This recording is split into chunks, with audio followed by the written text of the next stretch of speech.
Well, it's happening again.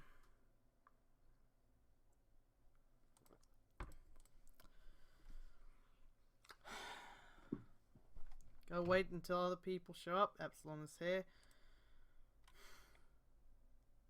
Don't think I'm gonna... Sano said something about how, like, he might be not in such a great mood, so I didn't... I thought I probably shouldn't ping him for this. I don't know.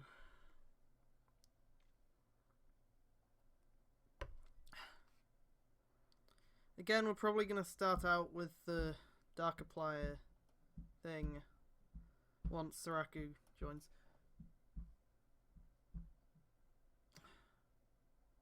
Hang on.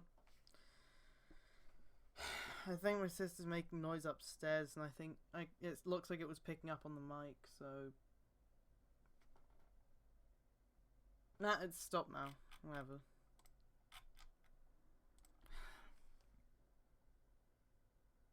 Started out doing these streams, I was so enthusiastic about it, but now I'm just like dying. Cause it's just...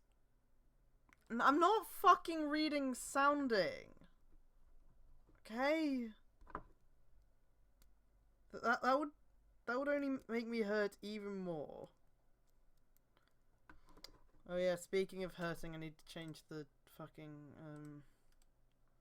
the part number. Still Darkiplier edition. It will be Darkiplier edition until we get the second part of Vault fucking the box, I think.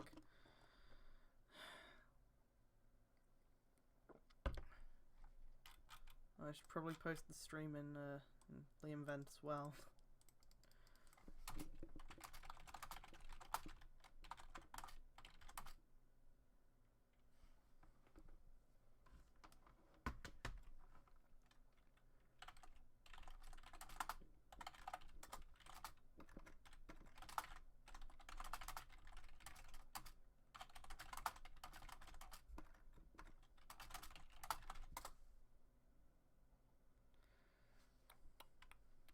Well...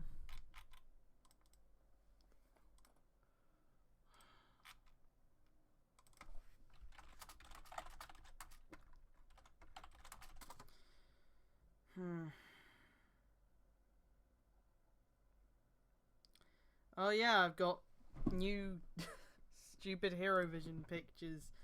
I'm just gonna start putting them up on stream while we wait.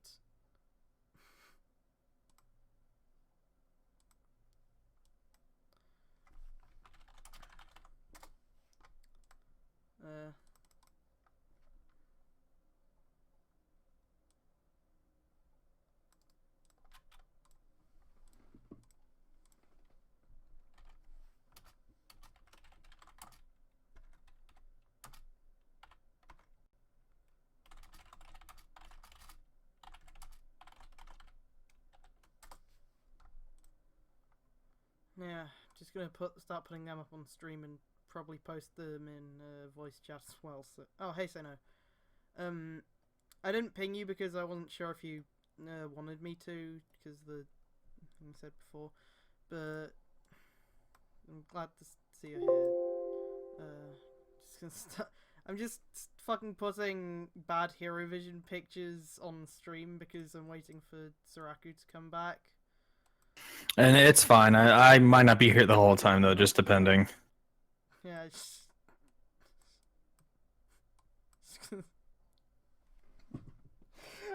fucking, I can't look at anything from Hero Vision without laughing. It's terrible. Like, why is it so funny to me? It's not... This one's not even that bad. I just like, can't deal with it. It just probably looks just so surreal. Hang on, let me... This is... These are all terrible. Who's responsible for these? Why do they always make them like this?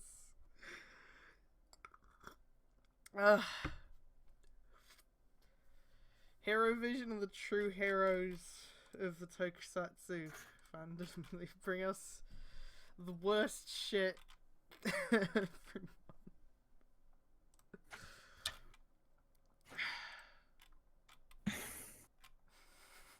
Yeah, just...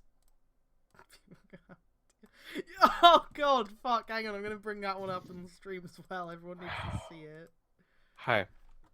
Hi, Saraku.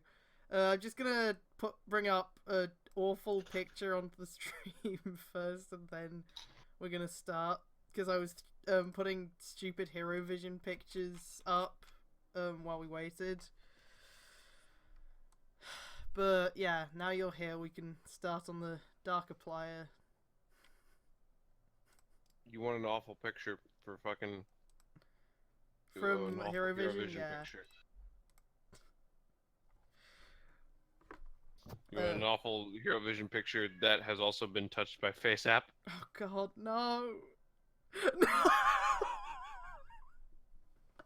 Oh god! I think that one would be worse with like the closed mouth smile The closed filter smile? now. Because those ones are just way more creepy. Yeah. Ugh. Why? Why are they like that? Like the... Okay, like the open... Like the grinning one is like obviously off. But then the closed mouth one is like just all of kind these? of subtly. No! No! Don't post that! God... God damn it. Now I have to show all Yeah, I of could those probably on face stream for Enter and context. Hitomu. Great. It's terrible. Thanks. Maybe not, because the whole thing with FaceApp is that their faces have to be mostly at least straight on. Yeah, I don't and think not the obscured. I'm gonna try, but I don't know if the weird gay Enter Hiromu one would work. Jesus Christ. I need to find where the fucking Drive Hero Vision scans are, because I want to see that shit. I can putz around with Enter. I am betting there's some weird heart-brain stuff in Hero Vision that I haven't seen, and I need to find it. This must be something I can probably guarantee it's probably more heart medic and just like brain off to the side. I've seen a couple where it's like, where it is that, and that was funny too, so I'd be fine with that. Oh, hey, I don't know how to pronounce your username. Who are you? Urius? Whatever. So, Darkiplier, huh? So this is chapter 7 of Goddamn Right You Should Be Scared of Me. And the chapter name is making me incredibly excited because it is Guns for Hands. Oh god! Fuck! Okay, that second line really is like...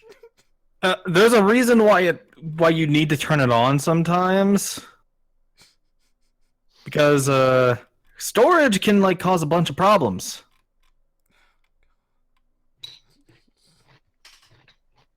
Guns for hands. Hopefully that's not a metaphorical thing. Hopefully there is someone who quite literally has guns for hands in this story, because that would make it way more entertaining. That would make it harder to have the yaois happen if your hands are guns, so maybe that's unlikely. No, it's giant gun hands. The fucking like it's supposed to be like a small Glock, but it's like like the size of just like a cannon. The fucking smirk on Enter in that one. Enter, why are you wearing 2 pairs of shades? You think he wouldn't? I really, can I say I really like Beard Enter, how Beard Enter has come out in every picture I've edited him to have a beard in. It's because Enter's actor has a baby face, and if you put a beard on someone, it just makes him look like real young, but also like rugged. Yeah. I don't know why I thought that I would be able to do that easily. I just typed in enter into Google image search and I didn't type in Yeah, GoBuster. sometimes I forget enter is just an actual word as well. It's weird. Like oopsie poopsie. Yeah. Anyway, I don't ever read out the like author's note things that are just the song quotes because I don't ever recognize what songs they're from, and I don't give enough of a shit to play them. And now you probably shouldn't as well, considering that your streams have been. Do not enter. Do not. Whatever you're about to do, enter. Don't. In the middle of the night, Jack feels like he's being eaten alive. Oh great, this is a Vor fanfic now. Oh boy. His skin crawls, making him want to rip off every layer bit by bit to get the infestation inside of him. Oh wait, no, it's overposition. We were just talking about that. The mind he shares, the mind locks out secrets from him, that hides things from him. It's not a mind anyone can trust. He is not someone anyone can trust. He's a monster. The Irishman chokes... This is Jacksepticeye, by the way! For anyone who's new to this. The Irishman chokes on the air as he sits up, fully clothed from the stockpile of blankets that are suffocating him, and tries not to think of the demon behind his eyes that is trying ever so hard to take control of a vessel that was never his. This wasn't a gift or talent, he was everything humans feared, the sort of monster that they thought all mutants were, and he was giving in to that bloodlust with Dark. He knew he would hurt them, he knows he might kill some of them. Most of all, he knew that Anti was getting stronger and what he wanted was destruction, but he didn't divulge this information to the two men risking their lives to help him next door. No, there's no Yogscast in here, thank God. There's also no best friends in here. Yeah, best friends aren't allowed. Can't do the hot yowie with those dirty Canadians. They're completely unshippable. Except to Ursula Cat, I guess. I've seen things. Oh, and that one meat and fuck. Look, I read a fanfic once where it was Pat getting fucked by Reptile from Mortal Kombat. Like, those things exist. Who wrote this? Patrick Blave? Oh no! I'm not joking. That really exists. You can probably go find it. I'm not gonna read it on here, but it does exist, and it's actually pretty hilarious. Why would Pat use his real name for his Wattpad account? Yeah, but point is that the kind of people who write this kind of stuff are too cowardly to involve some dirty Canadian schmucks in it.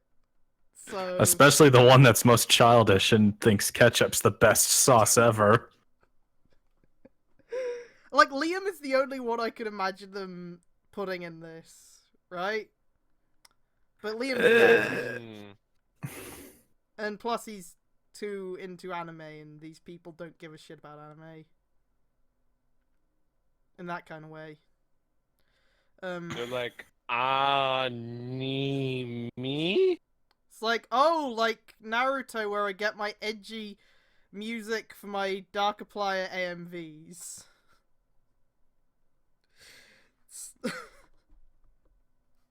I present to you more Beard Enter. Great. What do you think of Beard Enter, Epsilon? This is wrong. Very wrong. Why does the one on the top right, like, make me think of someone? I know. Oh, do you have any pictures of that, Epsilon? Because I know... It's weird. Oh, God. Yeah, okay then. And you didn't save it? I mean, I can understand why, like, sometimes it's weird. Have you guys seen Goto from Kamen Rider O's? Have you seen his actor with facial hair? It's terrible. I also present to you female Enter. Escape. Gee, kinda. There is no difference. Yeah, Some of those, there's literally no fucking change. Except in like slight structure. Yeah. The ever so slight changes in structure that make you go, oh, that's a woman. Yeah. Yeah, now to escape, yeah. Deciding that what he mostly needed was to stretch his legs, he slides out of the bed and walks along the cold hardwood flooring towards the door. Haha, hardwood. It creaks as it opens and bangs slightly against the wall. Such a quiet noise sounds loud in the silence, so he winces. Even the sound of his breathing sounds like a hurricane in the empty hallway. He pads down the stairs, each one creaking loudly and causing him to visibly cringe, until the soles of his feet were met with the carpeted flooring of the downstairs corridor. Barefoot is legal. Guys. Do you not know about barefoot is legal? No. God, really? They talked about it on the Friendcast once. It's this fake fucking like Facebook page. It's like, no, barefoot is legal. Look, I'm gonna post it.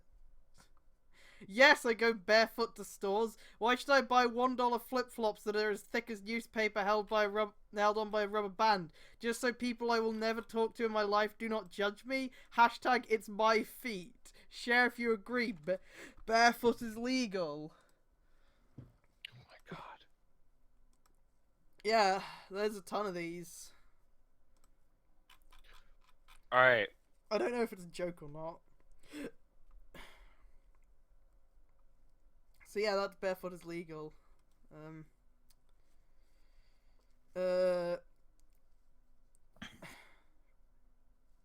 From here, he doesn't know what to do or where to go as he stares at the wall opposite him, his body visibly trembling. His throat feels tight and dry, so his instincts say to step towards the kitchen. As he pushes the door open, he looks around, wondering if it's rude for him to be making himself a drink in the middle of the night, but it's not as if he can wake PJ up and ask.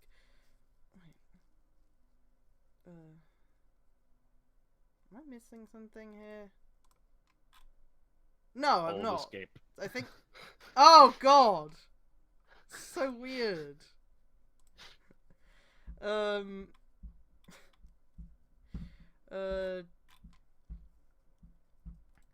His train of thought was interrupted as he realizes very quickly that he isn't alone. A figure in the darkness is facing him, causing him to step back quickly. His lips part to make a startled noise, eyes wide with shock. Couldn't you just say he made a startled noise? Why did you need to say his lips part to make a startled noise? That's really weird.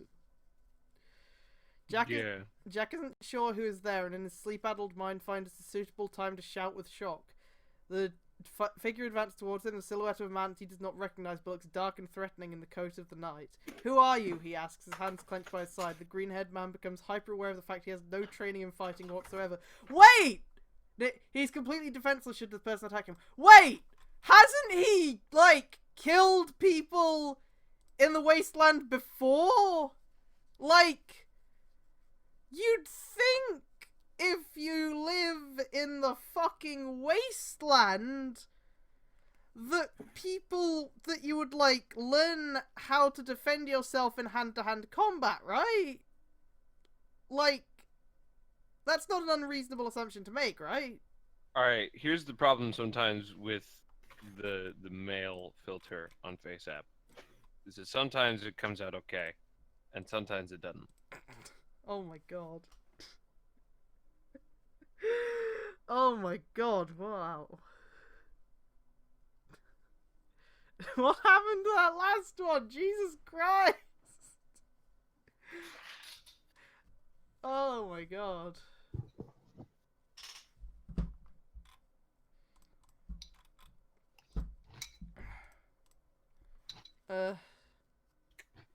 He's about If to your shout. damn women didn't keep your hair so long, it'd be easier to turn you into men.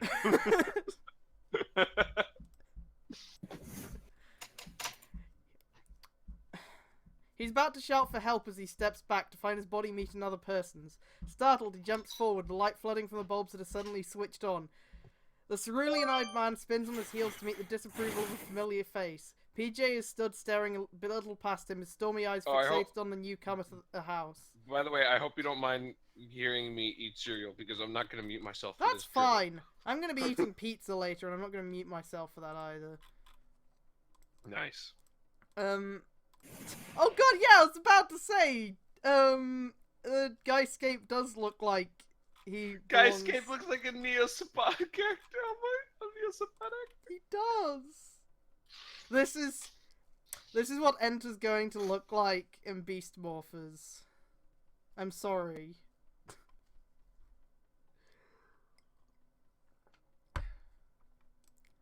And if we take it the other way around, I guess that means that Shojinai is now escaping Beast Morphers.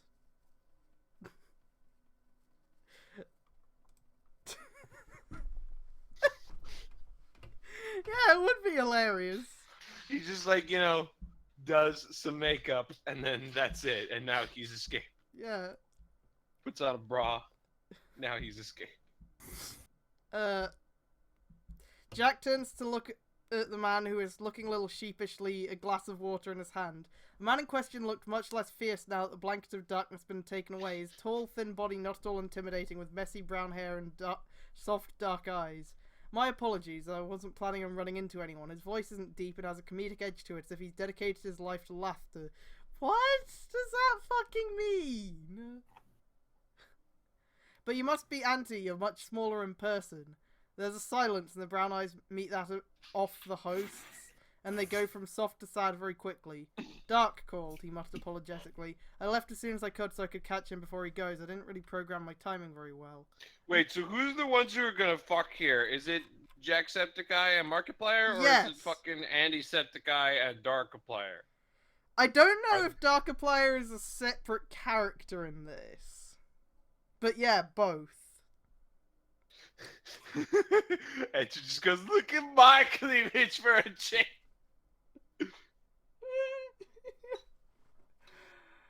Oh man. That reminds me of that bit in the ending of Saga Chaser where Brain's like pissed off because Heart's just staring at Medic's boobs and he's like like he starts stuffing the handkerchief down his shirt like he's trying to give himself boobs. It's like, Brain, no. That was weird. Saga Chaser was shown to children in the movie theaters. With like Hang on 1 second. Chase fucking like Best part. stabbing himself with all the blood coming out, and then like Medic's boobs. That was a thing. Yeah. Well, that happened. You can't look at that scene and not think Chaser fucked. Yeah. Yeah, that was that scene as well.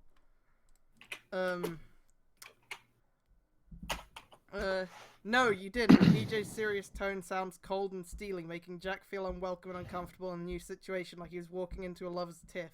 It's kind of amusing how you come as soon as dark calls, but I text you for months, unaware if you're dead or alive, and you don't respond. Now he definitely feels like this isn't something he's meant to hear, but he's glued to the spot, worried the slightest movement will draw real attention to him and why he's walking around a house that isn't his at 2 AM.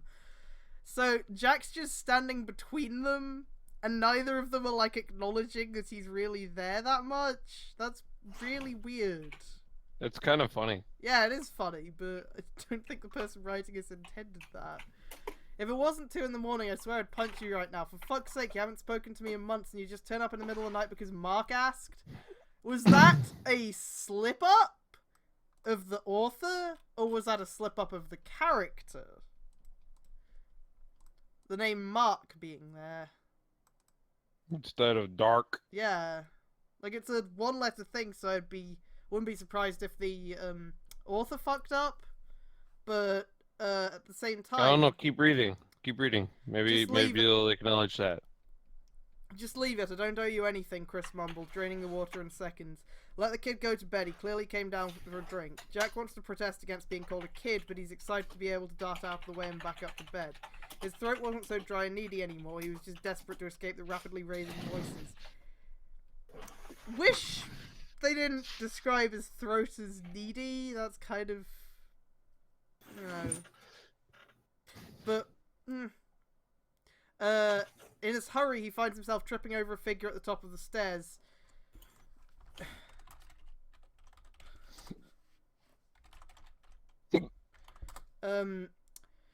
This time he recognizes the crimson hair in the dark. Dark taps the space beside him, leaning his head on the wall. Jack takes a hint and sits beside him. I see you've met Chris, he said gently, his quiet voice making his baritone rumble even more clearly. I believe the entire town is now aware Chris is here. There's a bitter humour in his voice that sounds almost nostalgic, as if Dark is recalling a time where the raised voice is heard downstairs or something never even thought of. That, I'm afraid, is what happens with most love affairs that start young. They go cold and bitter, left to be washed down the drain. Jack can't help but study his companion in the darkness. Light from downstairs washes up against his tan skin, making him glow ever so slightly. The shadows, the creases and lines on his face are so much more prominent. For a fleeting moment, he feels like he is admiring art, not looking at a traveller. So, for some reason, this makes me want to bring up the fucking shit in the Ryuki novel again, where Inoue just starts describing Kitaoka as like the most attractive man Shinji has ever seen. It's like, okay, with here, obviously this is going to end up being Markiplier and Jacksepticeye fucking. So it's obvious why the author keeps talking about how hot Markiplier is. But in the Ryuki novel, why the fuck? Why did Inoue dedicate so much time to talking about how hot Kitaoka is? Like, I'm not saying Didn't Goro-chan on Tumblr like actually post an excerpt from the thing when talking about that? Oh, they did, yeah. Was it the part that called him like an ugly bastard? The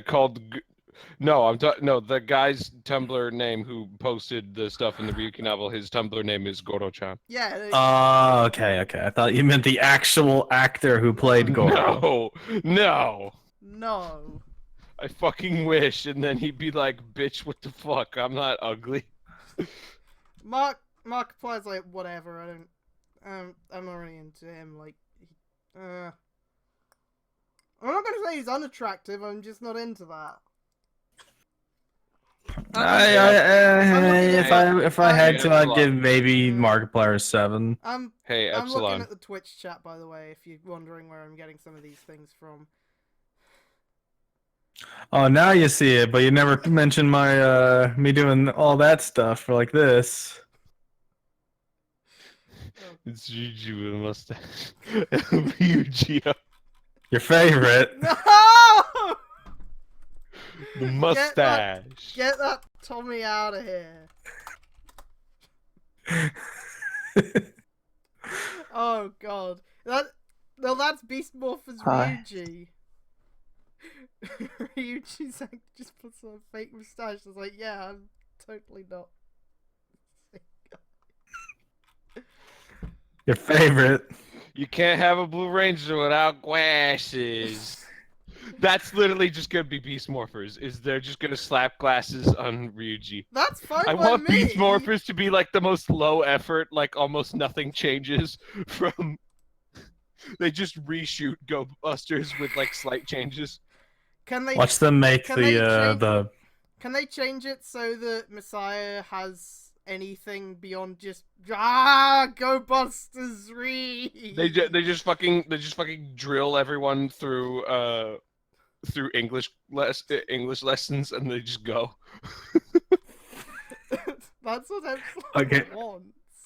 Okay, real talk. I think that Power Ranger thing that I paid for was worth it just for that bulk. Oh god, You're right. Twitch emotes.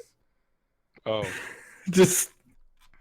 I love this emote. It's just the best. It's great.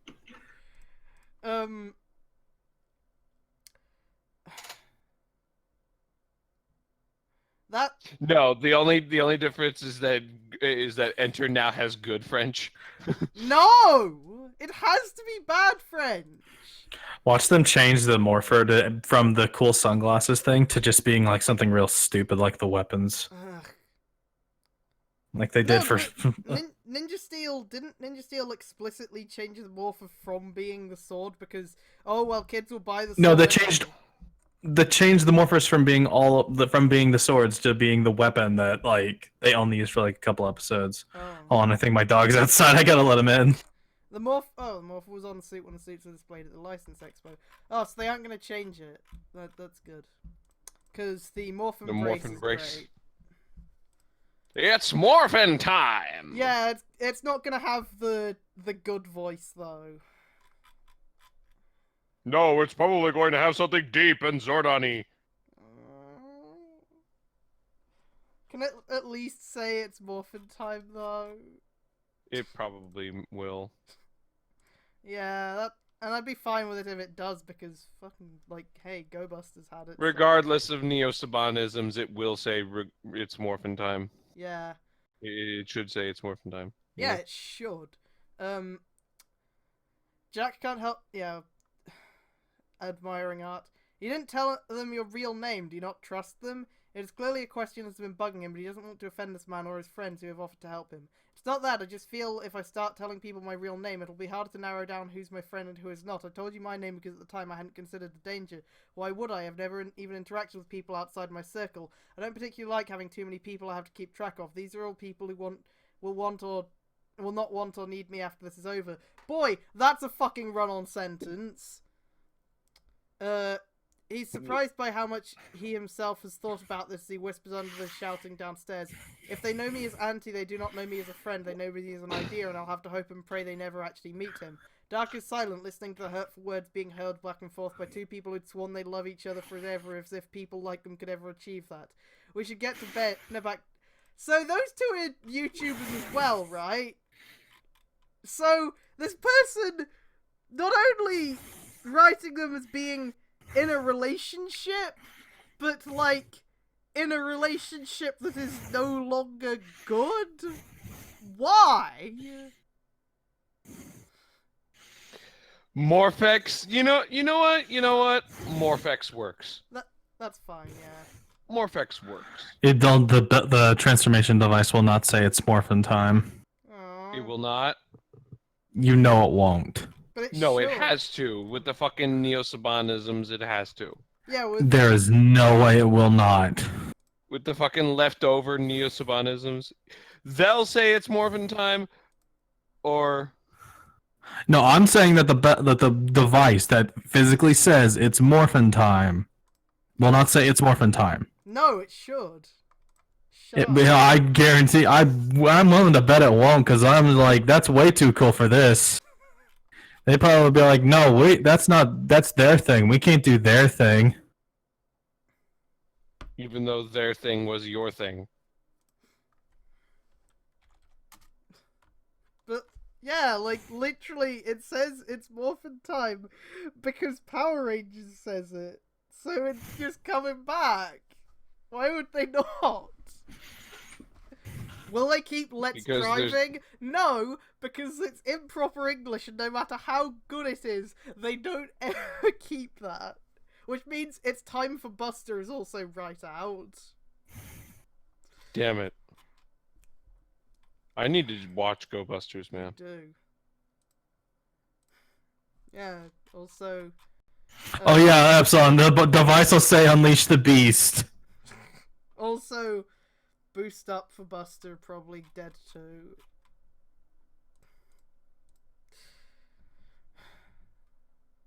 Oh man, because remember Dino Charge? I hope they don't fuck up. Unleash the power.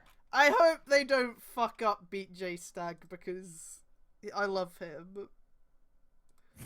He's important.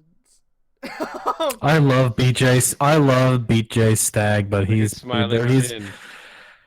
until we get like something that proves he's going to be treated well, I'm going to have low expectations. Because as far as I can tell, Beast Morphers has nothing to be excited for. Yeah, that's fair. It's just I know I shouldn't have any expectations for it, but like it's adapting Go Busters, so I have some expectations of please don't fuck this up, guys. Alright, wait. Beast Super Morphers or Super Beast Morphers? Hey, Rose, welcome to my feelings on Shinkenger and to Samurai. Oh. Well, at least Samurai isn't Ninja Steel. No. I think it's just as bad because it takes everything that the Sentai did and just like it just makes it just like a wet paper bag in comparison to like this amazing piece of like really good storytelling that's like really super simple but really well done. Oh. Decade was in it. Yeah. Decade was in it. And fucking the Diane driver got stolen by a monster, so there was the Kaijin deck. And that's how he fucking The Kaijin won. DN. Yeah. And that's how he fucking won, is because the Kaijin became the world's first Kamen Rider, so he knew what the fuck was going on now. Yellow's a jackrabbit now because normal rabbits aren't cool enough, I guess. Rip Sento. Yeah, I guess Masteroid a genius, they'd make it be jackrabbit and then something else, because Tank's maybe too violent for the kids. Can't have it be Tank. Gatling would Hawk Gatling would definitely be changed as well. Like, they'd probably keep Hawk, but then, like, Gatling would be something else. Hawk Blaster. Yeah. But it's blatantly... Nah, they wouldn't change it to be Pigeon Epsilon. They'd want it to be a badass fucking bird. But, like... Then I think Hawk would be fine with that, but then be like, no, we can't have Gatling guns, we gotta make a blaster. So... Yeah, I don't know what they'd do with the Tank. I think we may have... Pirate would have to be changed to Sailor because they don't want to reference Somali pirates by accident. Oh yeah, because they just fucking don't ever say the word pirate in Super Mega Force ever, right? Wait, is that really why they never said pirate? Because the fucking Somali pirates? I don't No. Okay. No, because it's like, well, they just really wanted to jump the gun to like do the anniversary stuff, but they had to also put in Ghost Sager. So they just made it Super Mega Force. Yeah. Why do they look like pirates? Because shut up. Why do they have a pirate ship? Shut up. You're going to wake the Saban. And he will be very angry and want to sue. We must give him a sacrifice. Here, take this Final Fantasy DLC. We must give him a sacrifice.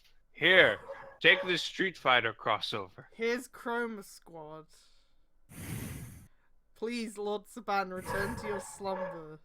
And then Hasbro comes in with like a fucking like ceremonial dagger and just stabs him. Like, No, it's just a big bag of money. And it's just like, and then it just leaves. and they suffocate him with it. To appease the Saban, here is a sizable donation to Hillary Clinton's presidential campaign. Uh-oh. When's the Zeo leaks? Yeah. Well...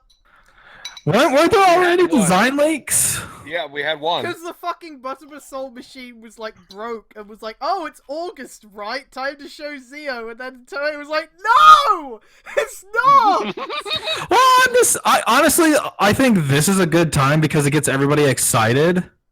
And like they have a whole summer to think about, man, that's going to be so cool.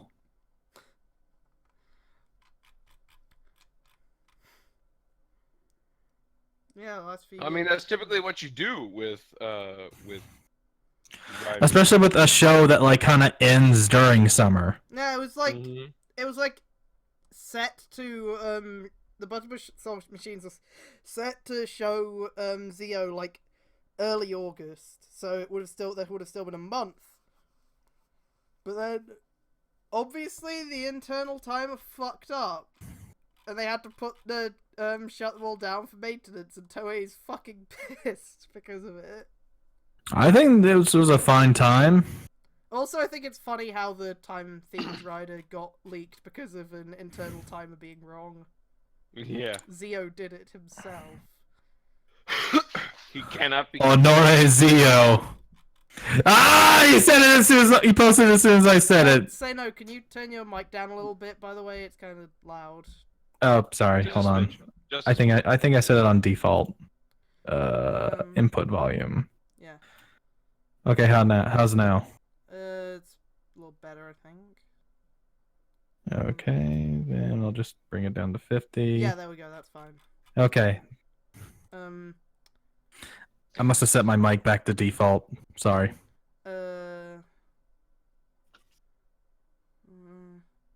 We should get to bed. Jack breaks the silence, coming up to scratch. I still fucking love this picture. Couldn't be solved. His palm rubbing against the back of his head to silence things that couldn't be silenced.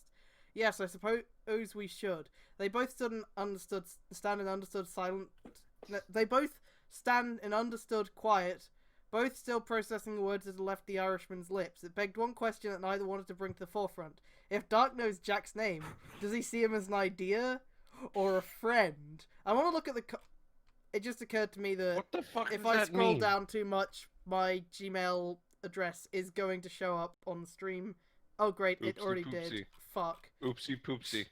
Quick, sign Rose up for 10 horseporn.com accounts. I want to look in the comments. No one pointed Tender out mares that miss you. no one pointed out they accidentally put Mark instead of Dark. Seems no one fucking cares. You think people are fucking paying attention to this for the story? Nah, man. But there's no fucking yet. Nah, they're still jacking or jilling off. How? There's nothing to jack off to. Last chapter was like, fucking like. It's all this is all the role play. Life, Like, finds a way. even the dice. Life finds a way. That sounded more Solid Snake than anything. I don't know. I've never tried doing Goldblum. Your That's scientists, just your scientists were so concerned whether or not they could, they didn't stop to think if they should. that's a lot of fish. That's a lot of shit. Oh, what is that? I think you're mixing up Godzilla. I know. I know. I mixed the first line up, so then I just did the second line. Chapter That is 8, one big pile of shit. Animal. Okay, I actually recognize where that one's from, but I'm not even going to play it because... Oh, fuck off. Oh, fuck off. Epsilon. What is No. that fucking meant to be? Hypothetical Look, Sota, we're going to Hasbro go toy. to it after this chapter, because again, I always need something to ease myself into the groove of reading bad fanfiction. I need something where it's written in, like... grammatically correct, mostly English, so I can start on that before I get into, like, you know... Before your brain falls apart? Yeah. Jack begins to panic about the situation, and whatever is inside of him, take advantage. He can smell gas on his hands when he wakes up in the middle of the day. His eyes are aching and his forehead is throbbing, screaming. Immediately, Jack feels his legs give out onto the dirt, where he remains for a minute, coughing weakly with his eyes fluttering and dirt catching his eyelashes. The young man can push himself into sitting position, but no further strength can make his system. What? So he remains where he is sat. Okay, scratch what I said about, like, grammatically correct English. The cool concrete of the building pushing up against his back is the only thing his burning skin can focus on, but he can smell gas and he can smell burning. It's this last thought that drags him from the drowsy depths of his underwater thoughts and forces him to sit up straighter with his eyes wide, frantic. Dark, he calls out, but his voice cracks in the hot pressure of the outside. Dust comes from his throat. He remembers none of this day, and a sinking feeling in his stomach dictated the loud laughter in his head was the reason for this. Fuck, he cusses, clipped and sharp as he pushes himself up to stand shakily on his legs like a baby deep learning to walk. What? What? What happened to this in this chapter? There's usually mistakes in the other ones, but there's so many in these. Yeah, how ironic that you come to this so you can understand proper English. Yeah, it was like, I was like, oh yeah, I'm reading this because it's written by a native English speaker, so it's easier to understand, but now it's like, oh. Nope. Never mind. Maybe they've started jerking off with this chapter, so they're only typing with one hand now. Like Luke Skywalker at the beginning of The Last Jedi, just fucking over the shoulder. Dark. No, yeah, Jack breathes deeply whilst leaning back against the wall, coughing and screwing his eyes shut in pain. What the hell was burning? Did he do it? He stumbled his way through inside, legs shaking and body trembling in a hot fever. Hello? He calls out. Hello? Hello? Hello? Hello? Hello? Hello? Mr. Obama? Huh.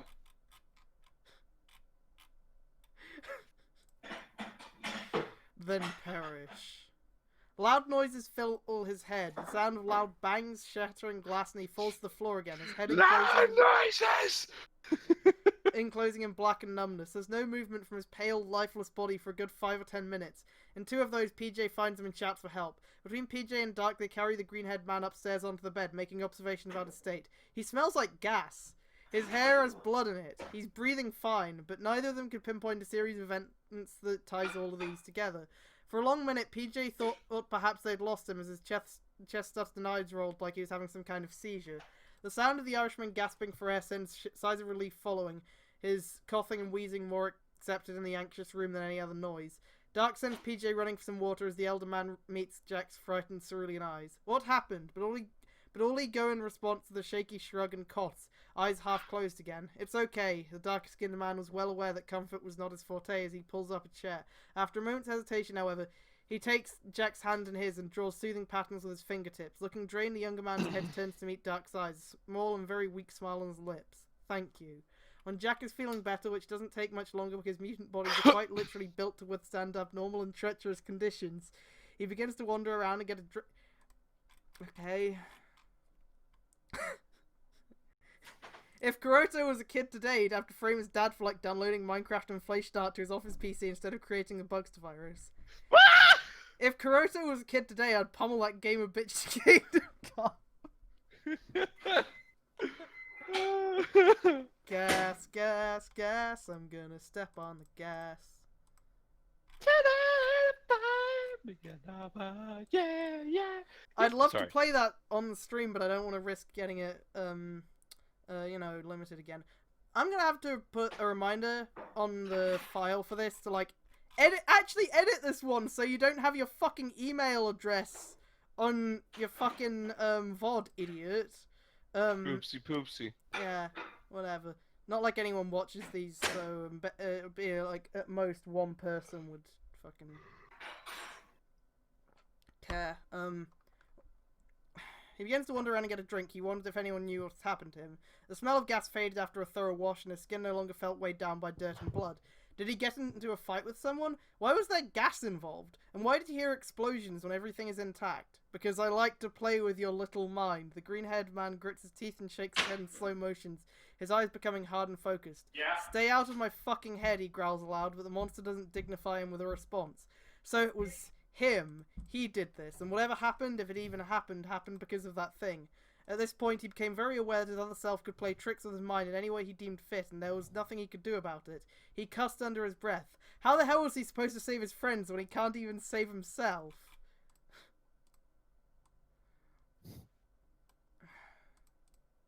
Okay.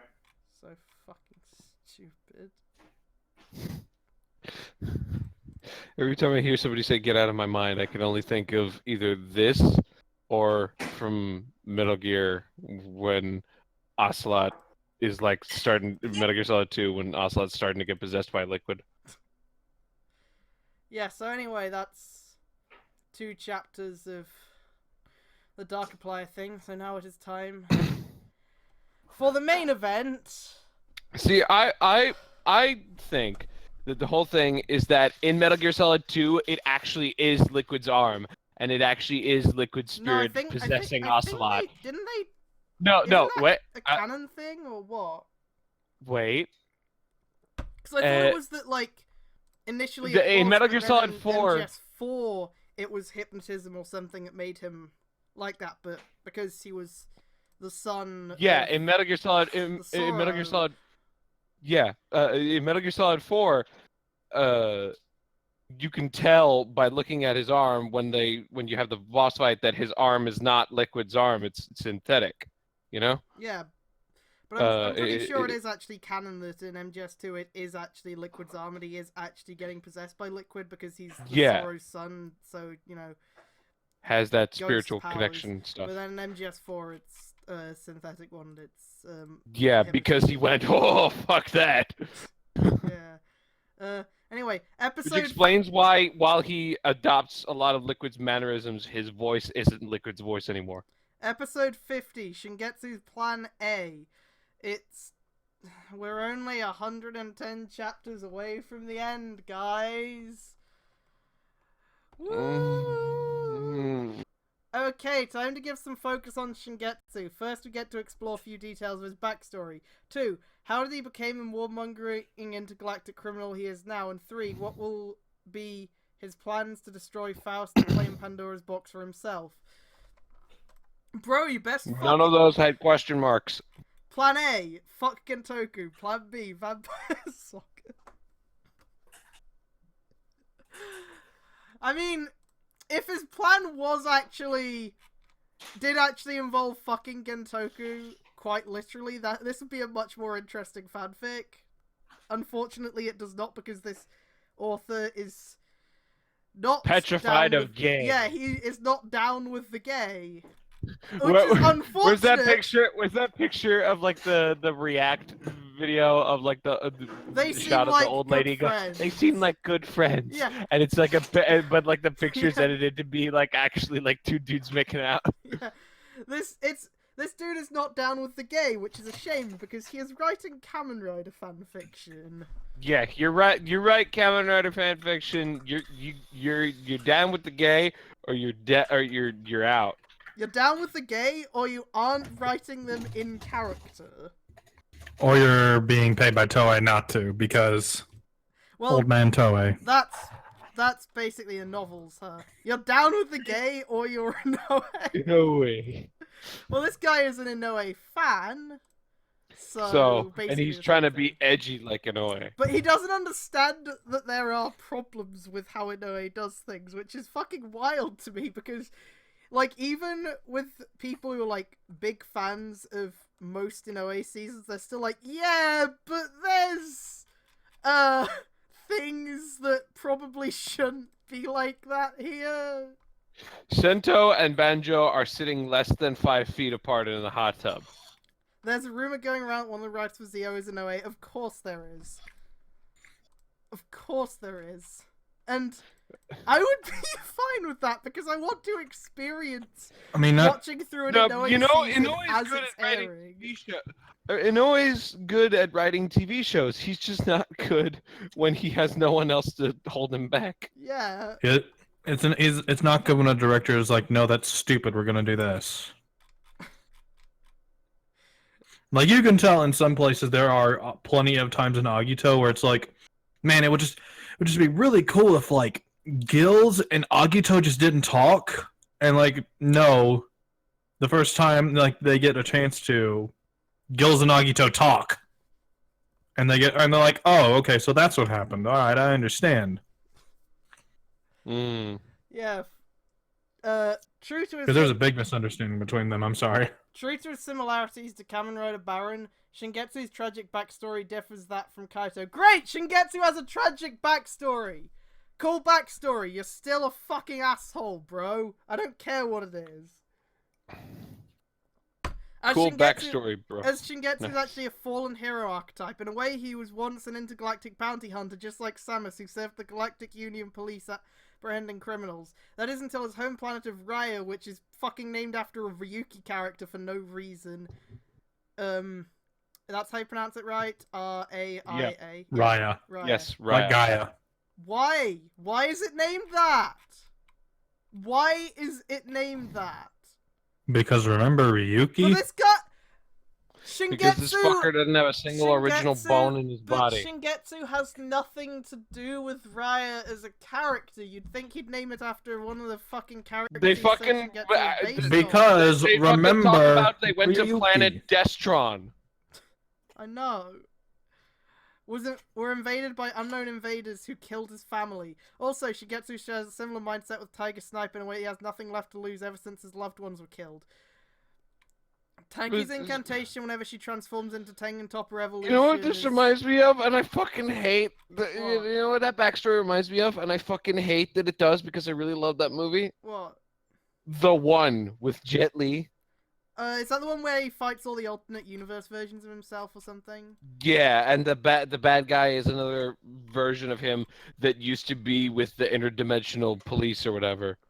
Wow, that movie sounds fucking great. I need to watch that. the backstory of the villain is he was like, you know, a normal Yeah. version of himself. Like he was a cop and he was like with the interdimensional police, but then he was forced to kill one of his interdimensional selves and felt the fucking surge of power from his death and got addicted to it. Ooh.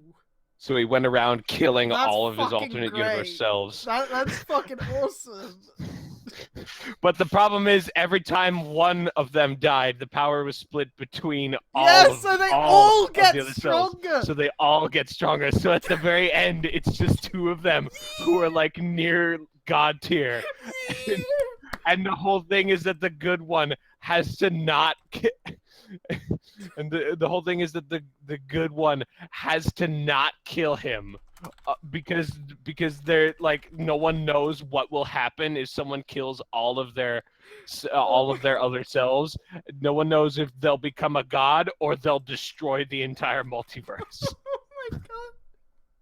That's fucking amazing.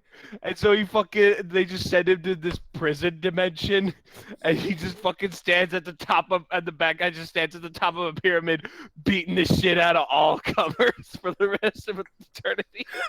So fucking good.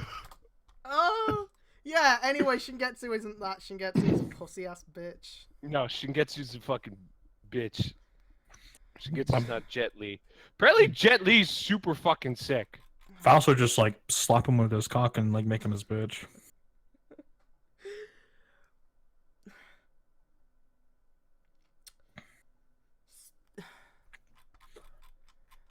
Boy, would have been nice if this backstory for Shingetsu was at all reflected in his actions in any way, but it really doesn't seem to be. Boy, would have been nice if characters. If characters' supposed characterization was reflected in their actions at all. Also, this guy needs to fucking calm down on the Shingetsu is blackmailing Gintoku because he knows he's Night Rogue thing, because what fucking proof does Shingetsu have?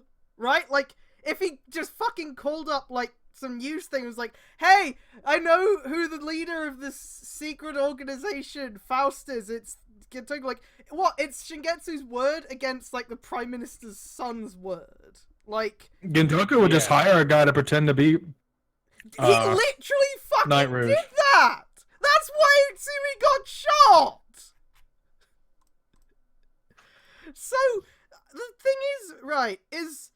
this guy doesn't seem to understand that, like... Shingetsu would need some kind of actual proof. Don't follow what I say. I'll tell everyone about your t-shirts. Yeah, you'd have to have some kind of proof that Gintoku is Night Rogue, not just, like, that he knows. You'd have to have some definitive evidence. And he doesn't. Is that definitive evidence supposed to be fucking Bloodstock? Because Bloodstock would just reveal it himself for shits and giggles. Yeah, Bloodstock fucking told Sento and Ryuga, like, after they found out he was Suichi, he's just like, yeah, by the way, Night Rogue is Gintoku, bye.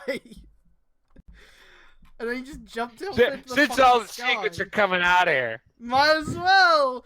Like, he just fucking, like, he doesn't give a shit. By the way, I peed in your coffee. Ha ha! Oh, by the way, Sento, your boss is Night Rogue. Bye. Yeah, like... I'll be taking this box now. Bye. I don't know. You're letting me get away with the box. I'm surprised by that. Bye. I don't know. Also, I peed in the coffee every morning. Ha ha! Yeah, I don't fucking know. You drank it, you dumb shit. But, like... Yeah? So you would drink it. But, like, Stork never agreed to help Shingetsu, is the thing. No, he didn't. So, That's already my going whole ahead point with in this bringing it up. plan, when... That's my whole... So, Shingetsu going ahead with this plan when he has no, like, actual evidence. You know what? You know what? Night Rogue... We can spin this. We can spin this. Stock would agree so that, you know, he could, you know, get closer to the next big bad who's going after the box. So then he can and fucking then... kill Shingetsu. Oh, I thought you were gonna say Stock would pee, drink his own pee to get other people to drink it. It's not his body! It's not his body, it's not him who has to deal with the piss taste in the end. He just, like, disconnects from being in control of Soichi for, like, a split second. So Soichi can be like, ah! And then it switches back. Oh man, this coffee's so bitter. Oh. Yeah. I'm just imagining him space torturing Soichi like that. By like doing something that Soichi really doesn't want to do, and then letting Soichi have control for like a split second, just so he goes, oh no!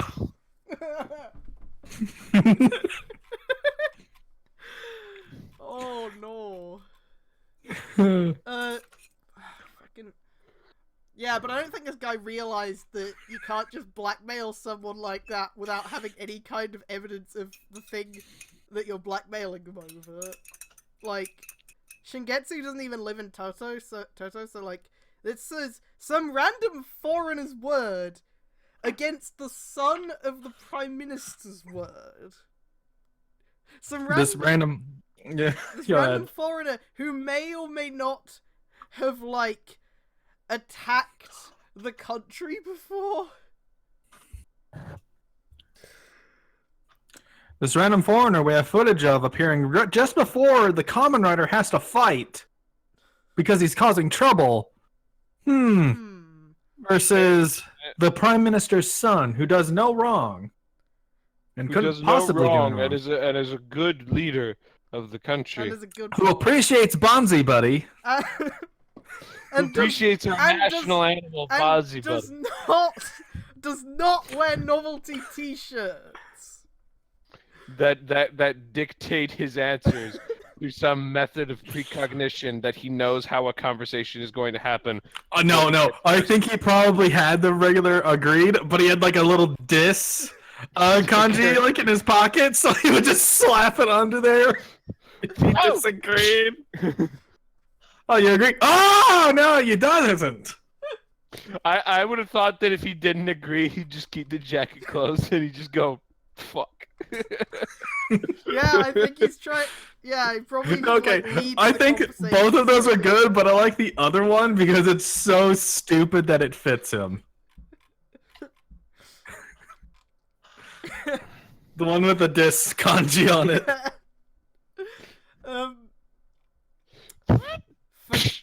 Forgive me, master. Why is that the fucking title? Forgive me, Master Ahegao face. Elsewhere in oh the no, this is space, including another Taki sex scene. No! Oh, boy. In the Kamui tribe's mothership, Rakurai communicates with her master. The malign ninja was ashamed of her defeat at the hands of Kamen Rider G7 Icarus XYZ, whose human identity is Azumi Goro, Shingetsu's sworn enemy for some reason. What? Upon learning this, he knows Goro is growing stronger in order to rival his power. It's not your fault. What the fuck do you mean you didn't know that? Okay. It's not your fault, Rakurai, the vampiric warlord said. It's in human nature to evolve. My sworn enemy with a dick as big as mine. How does he know what human nature is? We will have to face off with our face off with our power one day. It's human nature to evolve. They start out as weak and inferior, but as time passes, they grow to find their true strength. I thought this guy hated humanity. I thought this guy hated true strength. No, he fucking, like, was like, humanity, they're so weak. Why is he talking about how they're gonna evolve to become strong? That's stupid. What? I thought Shigetsu... That's not... I thought Shigetsu hates losers. Shingetsu losing to Night Rogue. Azumi Goro has proven to be my worthy opponent. He is indeed my equal in every way. Regardless, bringing you to take place in my stead was to test him. He is indeed my equal in every way. Meanwhile, Night Rogue isn't, even though, like, the first time we fought, it was to a standstill. He kicked your ass. It was to a standstill, and the only reason that I won the other two times was because I fucking cheated. But just shut up, though, because Night Rogue's evil, so I don't have to give a shit about him. Oh, no, you know why? He lost to Night Rogue and he had time. He didn't? Night Rogue's not OC Donut Steel. Yeah, that's the other reason. Also, Night Rogue fought him off with, like, time when his enemy had time powers. Like, yeah. You did it if you could fight off a guy with time powers. You're fucking up there with the But likes of that's it. Jotaro Do not worry Kujo for if you me, can do it. Shingetsu reassures. You need to I'm find... rooting for You need to Gentoku find now. your own strength if you want to beat those Kamen Riders. The same goes for Izumi Goro. For now, I want you to bring the 4 legendary swordsmen to Earth and let him each to them. The what? The fucking bitch what? The 4 legendary swordsmen? Excuse me?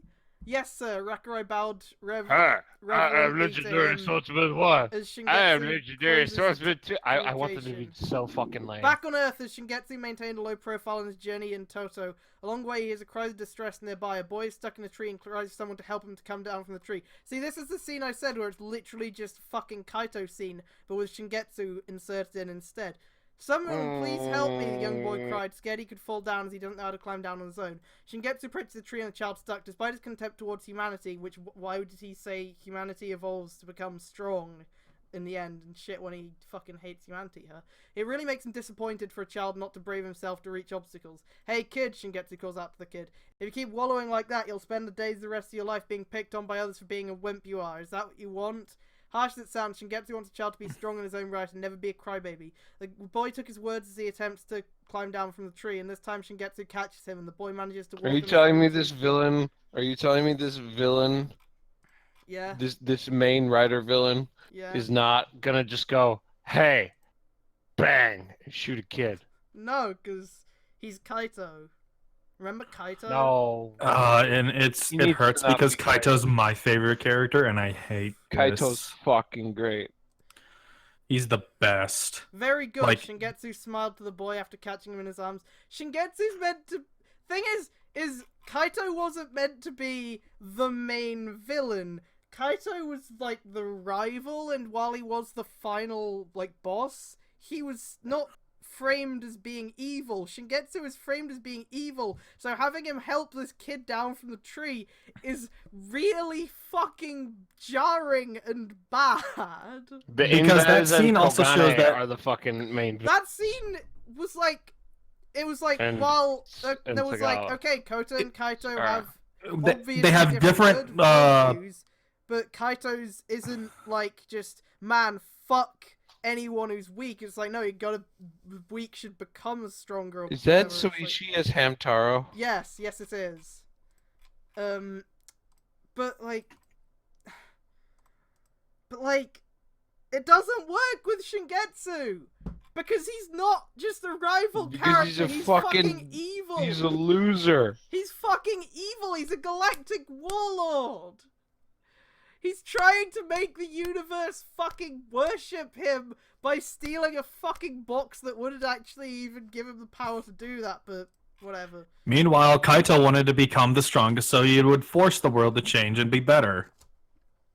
And in turn, would probably die to his own ideologies. And he'd be fine with that. Because that would mean a world that's better finally exists. Yeah, like... my favorite part about this is how Mizora is still drawn as a human, but like, actual Suichi is also still drawn as Hamtaro, so... And Bloodstock is drawn as Hamtaro, which means that there's no... Who is Bloodstock? Well, it's the one guy who's a fucking hamster! Guys! But like, the implication of, like, Mizora somehow being Suichi's daughter despite the fact she's human and he's fucking, like, hamster is so weird. Also, Utsumi looks like he's melting in that last panel, it's kind of funny. I know it's meant to be him sweating, but it looks like he's melting. You guys see it, right? I'm just gonna let you know I might have to go soon. That's fine. Okay. I wish I knew what the words of this said, but it's funny enough on its own. Oh my god, the fucking, like, Lego looking things for the representative battle image. Oh my god, yeah, they look like Legos. Oh, that's funny. This is so good. This fucking hamster comic. Anyway. Very good, Shingetsu smiled to the boy after catching him in his arms. Remember what I said, kid. Be strong and never fear anything if you want to grow up like a real man. thanks, Oni-chan, the boy said happily and walked onwards while That's engraving literally Shigetsu's words into his heart. word for word the I Kaito know! scene. I fucking know! After a few seconds, Shingetsu himself moved on. A smile returns to his usual frown. Shingetsu doesn't... That scene is just exactly what it was. It's just that Kota's not there. Yeah! So there's no fucking point, because there's no comparison point between Shingetsu and someone else. There's no fucking point. That's the only comparison point you have is, oh, it's exactly like that Kaito scene from Gaim if you've watched Gaim, which is not how the fucking writing works. It's not how writing works.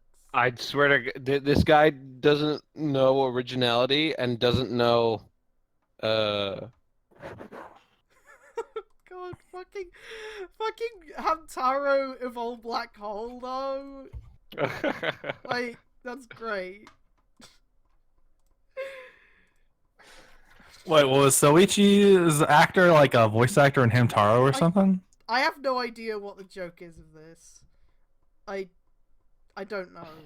Oh, let me check something. Let me check something too. I don't know why this exists, it's just funny. After a few seconds, Shingetsu himself moved on. A smile returns back to his usual frown. Shingetsu doesn't smile all the time and rarely does so when something gives him an interest, like the presence of his swarm rival or anything that poses a challenge to him. Or a kid, apparently. What I hate is my own weakness in the past, Shingetsu muttered, and recalled the fateful day that drove him into the warmonger he is now. Ever since that fateful day, I've lost everything. My friends, family, my home, everything. I hate everything. Oh, That's by the why way, I saved the child. Guess what? His fucking backstory involves Space Sheriff Gavan shit. Why? Fuck off. No. From nobody to nightmare, that's Can we just stop reading this? Because it's getting worse as we go. Can we just like skim through, find the best parts of this shit, and just read that? I did that before, but like for best parts it was just, okay, is Utsumi in here? If so, I will read it. If not, fuck this. But it got confusing really quickly. Because they'd be like, hey, Gentoku fucking died at some point, apparently. What? But he Bitch, didn't. what? I don't know. Apparently fucking, like, like, okay, I think at some point, either Shingetsu or this other fucking stupid OC villain dude who's, like, Cerebus-themed, like, kills Gentoku and Suichi, but, like, Cerberus, Gentoku... you mean? Yeah, Gentoku maybe didn't actually die because he's, like, fine later, but, like, Suichi comes back as, like, a zombie or something. He has a counter, like, with Kamen Rider Ghost, but, like... What? It's a vault, and he has a vault later, and he doesn't, like, retcon the death, so it's like, why would a vault allow himself to die and, like, come back? Unless the whole idea is that Soichi dies and then Evolt's like, you're not fucking done yet, no, bitch, but, get up! Like, that's the thing, is this shit happens, I think, before Revolt was even established as a thing in build proper, so why did he do that? Why even have your fucking OC villain kill off an actual villain in the series if you then want the plot to go forward with that villain still around because you don't want to do exactly your own plot? You want to have the actual original plot going. Why even have them kill them? What's the point? This guy doesn't know how to stick to his guns. Also, I said this before, but he fucks up Kamen Rider Rogue's debut because he doesn't... Because, like, the fucking Cerberus asshole, like, interrupts Gentoku in the tunnel, so you don't get, like, Gentoku just transforming in the fucking dark tunnel. Just, like, all by himself? He interrupts Gentoku? Yeah, he's like, oh, how are you still alive? I'm gonna kill you, and it's stupid. No. This guy doesn't understand what's fucking cool. He doesn't. Like I know that sounds fucking whiny and bitchy and subjective. But he actually doesn't. He actually doesn't. Oh my god. Like of course, my favorite Rider debut is never going to be ruined by this man because he's too much of a coward to try to work Mad Rogue into the Goonja thing. And Mad Rogue was not in this, so that's left untouched. Because Rose, your theory. You watch him prove you wrong. But Watch him prove you wrong in the fucking not even Goonja shit. been in the Goonja thing. I've looked at the wiki page. I've looked at like the character casts he's put on there. Utsumi's not mentioned. He would mention him if he was in there. Utsumi died in this because of fucking stupid fucking. Because Raggyo I ripoff. believe in you, Goro Izumi, and your big dick. This is completely out of character for someone who's like defining characteristics of being a coward who like fucking prioritizes saving his own skin above like actual fucking doing what's morally right, because that's why he's fucking Mad Rogue. But no. And I know this dude didn't have an alternate character arc for Utsumi because he doesn't fucking write character arcs for people. So I'm not gonna give him the benefit of the doubt. He's just gonna have him do it because he's like, oh, I need someone to sacrifice. He doesn't himself. write characters. I figured it out. He doesn't write characters. He writes tropes and writes characters around the tropes. And it's whatever trope he feels like that Writes week. tropes and references and. So it's like, hey, why is this character suddenly acting completely different? Oh, well, he decided he wanted to work this trope into his story and didn't want to bother having the character actually, like, develop or anything. So, you know, a couple people think that maybe when build ends, Utsumi is going to do a heroic sacrifice or something as part of them defeating a vault, and I do think that would be possible for build itself if there is enough development for it, because again, you'd have to get him getting over the fucking coward thing, and that's like, you'd have to do that. I'm just cranking the lever on my Evolve driver, and I don't know why. You're cranking it out of it's a fucking nervous tick because of this shit. It's just the It's a safety like mechanism. the circular thing on it is like really like pretty.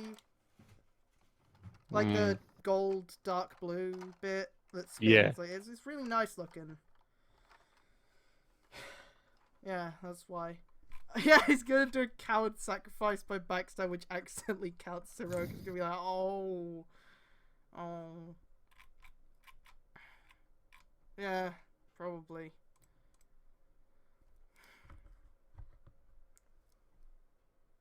Or like, he doesn't, and he just gets arrested afterwards and is like, maybe I should stop being such an asshole because that seems like it's more likely to get me killed than anything, but maybe not.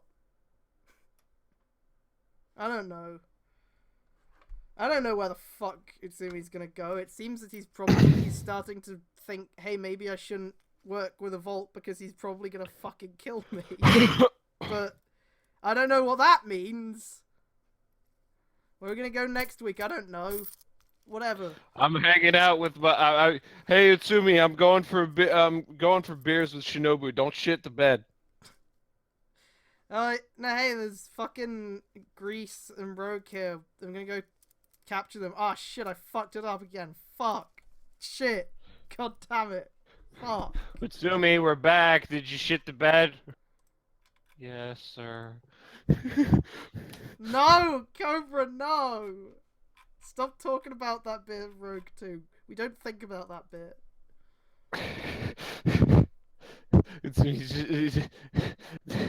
They fucking come back. Utsumi, we're back. Did you shit the bed? Yes, sir, Gentoku escaped again. Well. All right.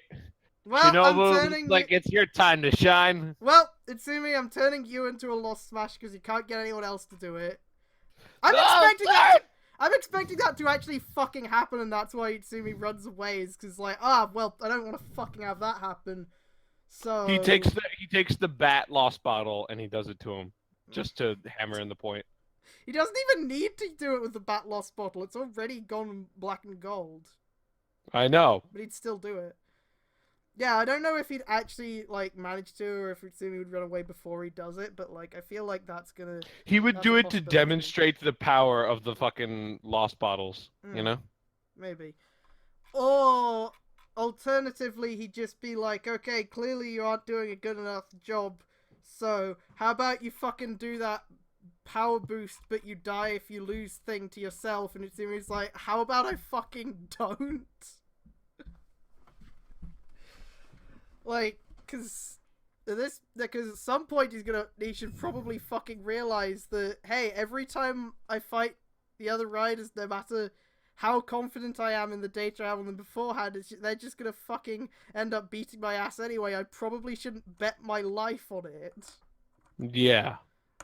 Yeah, like, he at some point I assume he's gonna figure out that he's not invincible as Mad Rogue. He's stupid, but not that stupid. Yeah. Yeah, they. Well, no, but the Bat and Cobra Lost bottles already went black and gold, and I think they need the black and gold ones to do the thing, not just the black ones.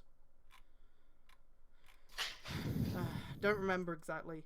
Anyway, 5 years ago, Planet Raya. Why is it called that? Shingetsu was once an intergalactic bounty hunter working under the jurisdiction of the Galactic Union Police in Planet Bird. Fuck you for bringing up Gavan. You don't deserve to bring up Gavan. He led a group of mercenaries dedicated to enforcing justice to the solar system, until on fateful day when he returned to his home planet of Planet Raya. The planet was invaded by intergalactic space pirates from a distant planet.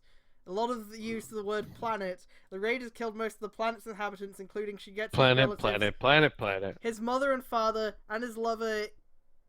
And his planet. Izuyoi? Whatever. Shingetsu's parents died in the middle of the onslaught. By the time he reaches to his Izuyoi, it was too late. The death of his soon-to-be wife caused him to fly into an uncontrollable rage. Consumed with grief and despair, Shingetsu completely goes berserk, murdering the invaders without any second thought in retaliation for killing off all his loved ones and the people of Raya. This is just a Star Trek reference. Not just the men, but the women and children too. No, this is a Star Trek reference because there's that one episode where they find like the cute old couple on the couple acres of a planet that has not been destroyed, and then it turns out that the wife actually died with all the other planet's inhabitants, and that the husband is actually like an ancient alien being who fucking committed instantaneous genocide out of grief. Jesus. It's a heavy fucking episode, dude. Oh shit. The raiders were not safe from his wrath and left a trail of bodies, bloodied, dismembered, and disemboweled in his wake. That is until Shingetsu was the last man standing on the onslaught. Shingetsu never resorted to violence. He wanted to take things peacefully, but the moment he's pushed over the edge, he starts jumping off the slippery slope trope name. From that day onward, Shingetsu was excommunicated from his mercenary group. Isn't excommunicated used for, like, churches? Is that the right word for I'll look it up. the mercenary group? After the incident of Planet Rare came to light, he would eventually run away from the intergalactic law and formed a clan of nomadic demons with an objective is to rule the universe. Excommunication is explicitly defined as the act of officially excluding someone from participation in the sacraments of the Christian Church. Okay. Why did this dude use that word for it? Because I understand he isn't a native English speaker, so obviously, like, there'd be cases where he used the wrong word for stuff, but, like, that one is so specific in its definition, I don't know why you would use that instead of, like, something else. Excommunication is an act of religious censure used to deprive, suspend, or limit membership in a religious community or to restrict certain rites within it, in particular the receiving of the sacraments. The term is often historically used to refer to excommunications from the Catholic Church, but is also more generally used to refer to similar types of institutional religious exclusionary practices. Well, the whole point is it's about religion, though. Yeah, not about fucking that is the mercenary. You Kamui can't be tribe. excommunicated from a mercenary group or whatever. Shingetsu started invading several planets and started wars against those who were standing up against him. And for that matter, the Galactic Union Police labels him as one of the most wanted war criminals, so why aren't they doing anything about this? Because fuck off.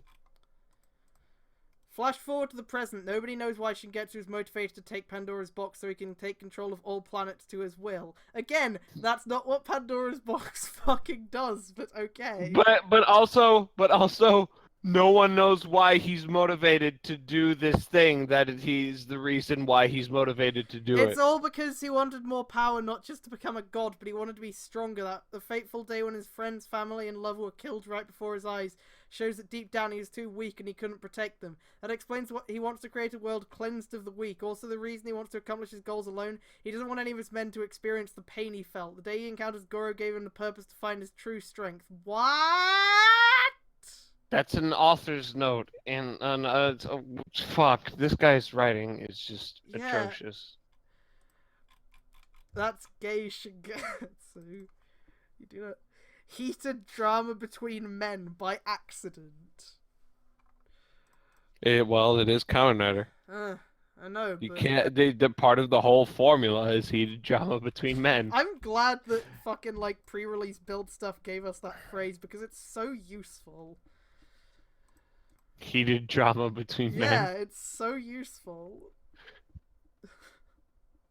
It's so fucking useful. From that Heated day, drama between men, and we were all like, so it's like, it's oh, like, it's kinda goddamn, gay. it is. And it's like, yeah, it fucking is. The first episode is like titled like these two are a best match, and it's like, oh haha, yeah, that's kind of The fucking gay. even the And then, TV like, Neon subs. I think that even the TV Neon subs just call it fucking best match, guys. Yeah, it's like, oh, that sounds kind of. Hey, build, that sounds kind of gay, and like now it's like, oh yeah, it is. It is. I want them to acknowledge. I feel like Sento if they're going, X Banjo. I feel like if they're going to acknowledge that in anything, it would be the novel, because the novel you just do whatever the fuck and no one gives a shit. Like, I don't know if Toei is quite to the point of being willing to canonically confirm Say, the main rider hey, a and main secondary rider's rider are gay. gay for each other. It I would don't be a know. big step, though. It If would they did it, be. if they did it, it would be a big fucking step. Oh yeah, I know Cobra, but like, they haven't. Oh yeah, that's hasn't right, been- Banjo with the dolls. Yeah, there hasn't been any explicitly stated like, you know. I love you, Banjo. Yeah, but like if they did do that, it would be. But I don't know if Toei is fucking willing to do that. So yeah, whatever. As long as they don't have, like, hey, we need to introduce a new female character in this V cinema that Sento can get with. As long as they don't do that, that's fine. As long as they don't do that. As long as they don't do that, or go introduce this female character for Banjo to get to shack up with.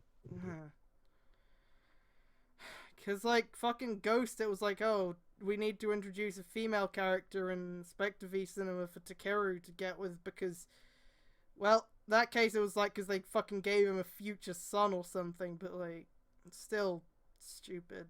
Couldn't you have just picked a female character who's actually in the series, so there was actually development between Takeru and that character? Couldn't you?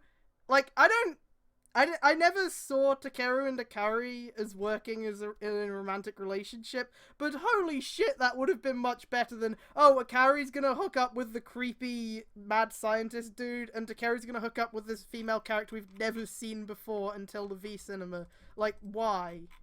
I don't even like Ghost, but that's bullshit. Oh yeah, it's technically a clone of Makoto. That's kind of weird, guys. Yeah. From that day onward, I have nothing left else to lose. My pride, my honor is all that is left in me. You'd think you'd care about your pride more then, instead of abandoning it the moment you're fighting a character who is considered evil, but whatever. Yeah.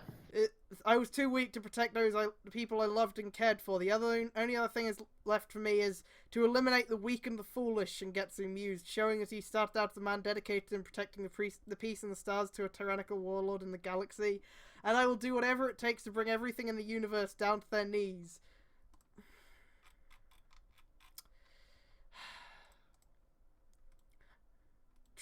The only thing I would hate more than, okay, let's introduce this new female character for Sento to get with, is if they had Sento and Mizora have, like, a romantic thing, because that's weird. They're like siblings. It would kind of be weird. I don't want that. Sento Sawa would be maybe okay, but, like, Sento Mizora, no. Absolutely not. Meanwhile, in Shuya City, by the way, this part of the chapter is named True Strength is not about the sharpness of the sword. Wow, that's so deep. It's about the size of the sword. I wish it wasn't, Cobra. Am I allowed to say I don't want, you know, incest in the stuff I'm watching? Can I say that, please? I don't care if it's a Wait, thing what? in Japan or not. Look, in voice chat. I mean, yeah, I see that, but Because I was complaining about how Sento Mizora would be kind of weird because there's a romantic thing because they're kind of like siblings, but oh, like,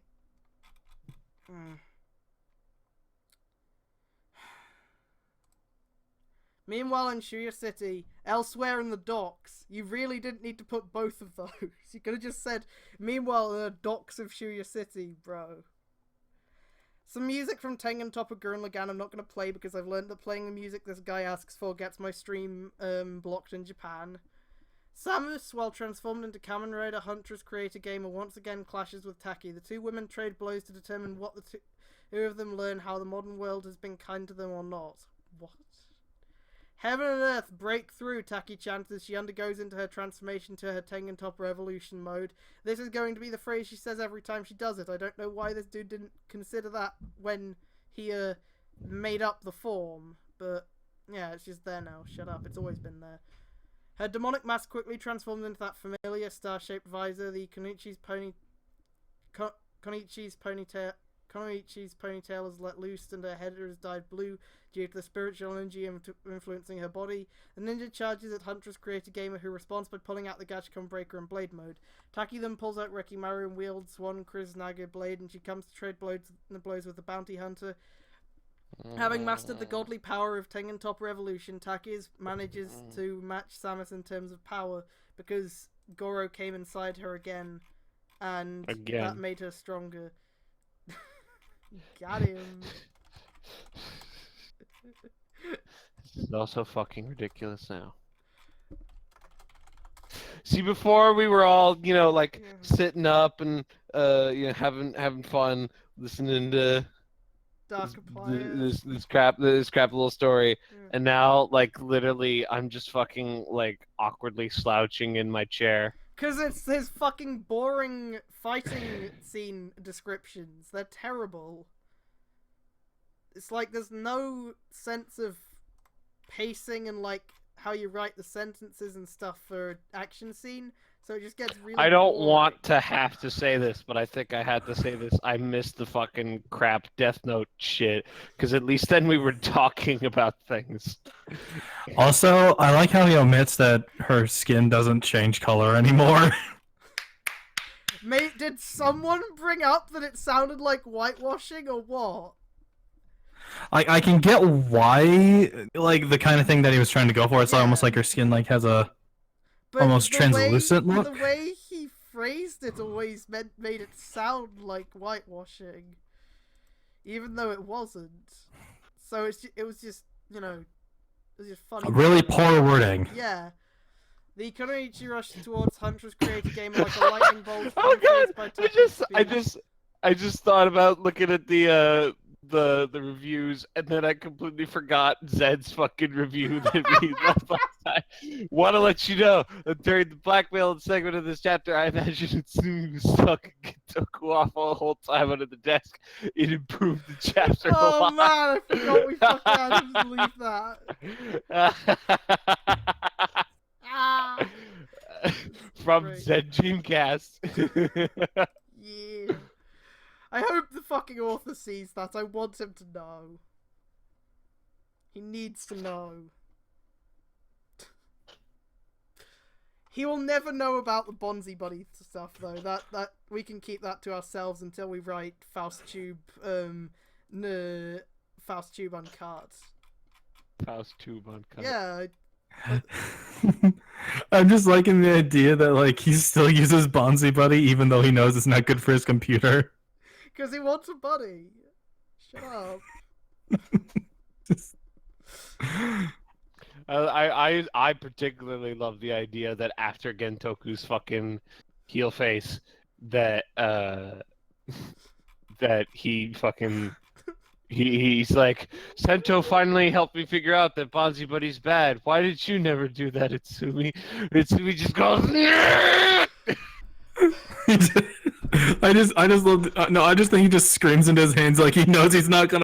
So he just lets out all his anger. Yeah. He's like, ah! Da, da, da, da, Yeah, da, da, da. that's... yeah. And then Like, what makes it funnier is that the scene where, you know, the scene in one of the recent episodes where, like, Utsumi's talking shit about Gentoku's dad while beating the shit out of him. Basically that, but he's just yelling about how Bonzi Buddy always sucked and he just couldn't tell him instead. no, and I tried to tell him and he refused to listen. Yeah. And so I just like- changed my way of thinking. I just decided that it was your fucking punishment.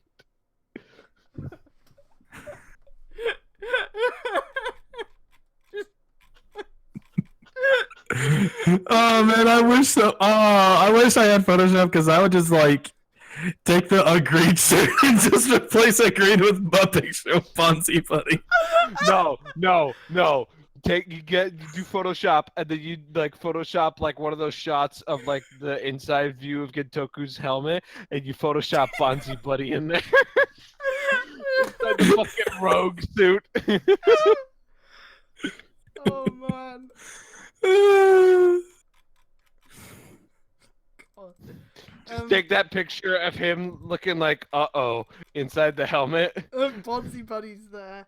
It's been as nice. he's like failing to analyze. You gotta have Bonzi Buddy saying it's been nice knowing you, like that bit. You know. Yeah. Yeah. Oh man, Rogue's even purple, like Bonzi Buddy. That's what makes it so good. Yeah. Like he's like, wait a minute, isn't this supposed to be green? No.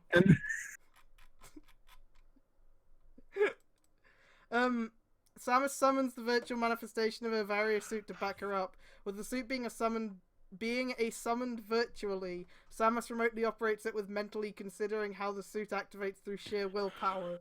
Well, even when Samus is in her Kamen Rider form, she can...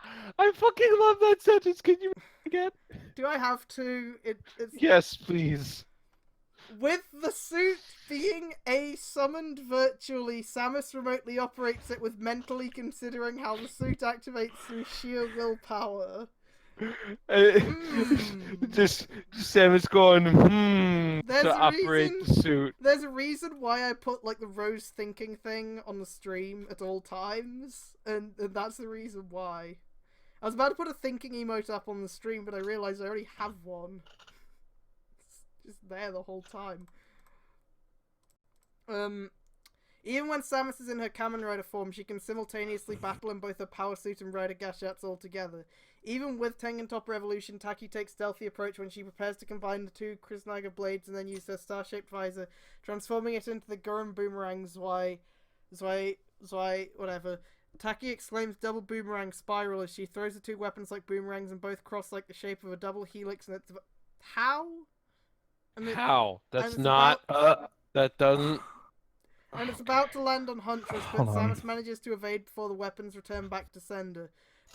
By using the mighty creative VRX gadget as a VR remote stick, Samus conjures a hexagonal-shaped buckler made of energy and equips it with her left hand, and the Gashcon break on her right. Samus uses the said shield to block Taki's attack. Back to... Hold on. Yeah, I know what a double helix looks like. That's why I was confused. No, hold on. Give me a sec. Oh. Samus changes the Gashcon Breaker's mode from blade to hammer mode. She manages to push Taki away with a smack of the hammer. Taki manages to land on her 2 feet after being knocked away. After that, the two women get into an exchange. Looks like he even mastered how to draw out the power of the cosmos, said the bounty hunter. What, you mean like cosmic energy? Like in Fours? I'm glad you didn't say that's what it was, but... like... We're all very glad you didn't say that. That's what it was. Forze is the least gay Kamen Rider on the account of the fact he has a girlfriend. Then we're like second to him is like Shotaro. I don't know. I think second is Kota. Cause, like... Kota and then Shotaro because Shotaro has to be behind every other character that has like a girlfriend or a significant other because Shotaro never scored. Shotaro... Shotaro never scored, even though Shotaro really tries to fucking score. I always say Shotaro is bi, but like mostly preference towards women, but then also Philip is there. That's how I see it, at least. Like, come on. The fucking perfect partners, it's in the fucking... Good eyeball. Shut And up. I'm just saying, like... He also, like, wants Santa to give him a girlfriend. I know! I can't deny that Shotaro is Santa, into women. I'm just saying, maybe he's into Philip as well. You especially cannot deny that Shotaro's into women with the fucking events of the manga. Yeah, I can't. Even with just what was translated, I know. I fucking love, like, when they interviewed Ren Akiyama for the fucking manga, he's like, there was nudity, I wish we could have done that on the show. Of course.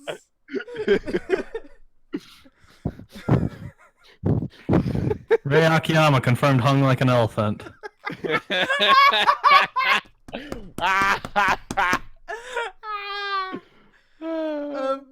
Now Shotaro can score. God damn it. Man, I want them to fucking... I want someone to keep fucking translating the double manga, because it's too good. Yeah, Genmu did put out a thing asking for, like, panel redrawers or something somewhat recently, so it seems like they're planning to get back to it, but I just don't know when they're going to. Why did they stop? Like, it was like hubbub with the... Yeah, I think some of the... translators? I think the people who were, like, translating the manga, like, left or something, I don't know. I don't know why they did, but that happened. I wish Kamen Rider Spirits would just get some more support. Oh, hey, Spirit. Spirits... What? But... Is those the story times? Yes. Yes. Oh. Okay, well, that's a conversation for another day. We will talk about that later, though, Rose. Yeah. Yeah. Why is Noelle cool? Because Noelle's cool. Because he does the Because she has a cute hat. No, we're talking about fucking Lupin X. Or Patron X, whatever you want to call him. Fucking Flip Boy. You'll flip for everyone. Yeah, Flip man. He'll flip for no reason. He's not Flip Boy, he's Flip Man.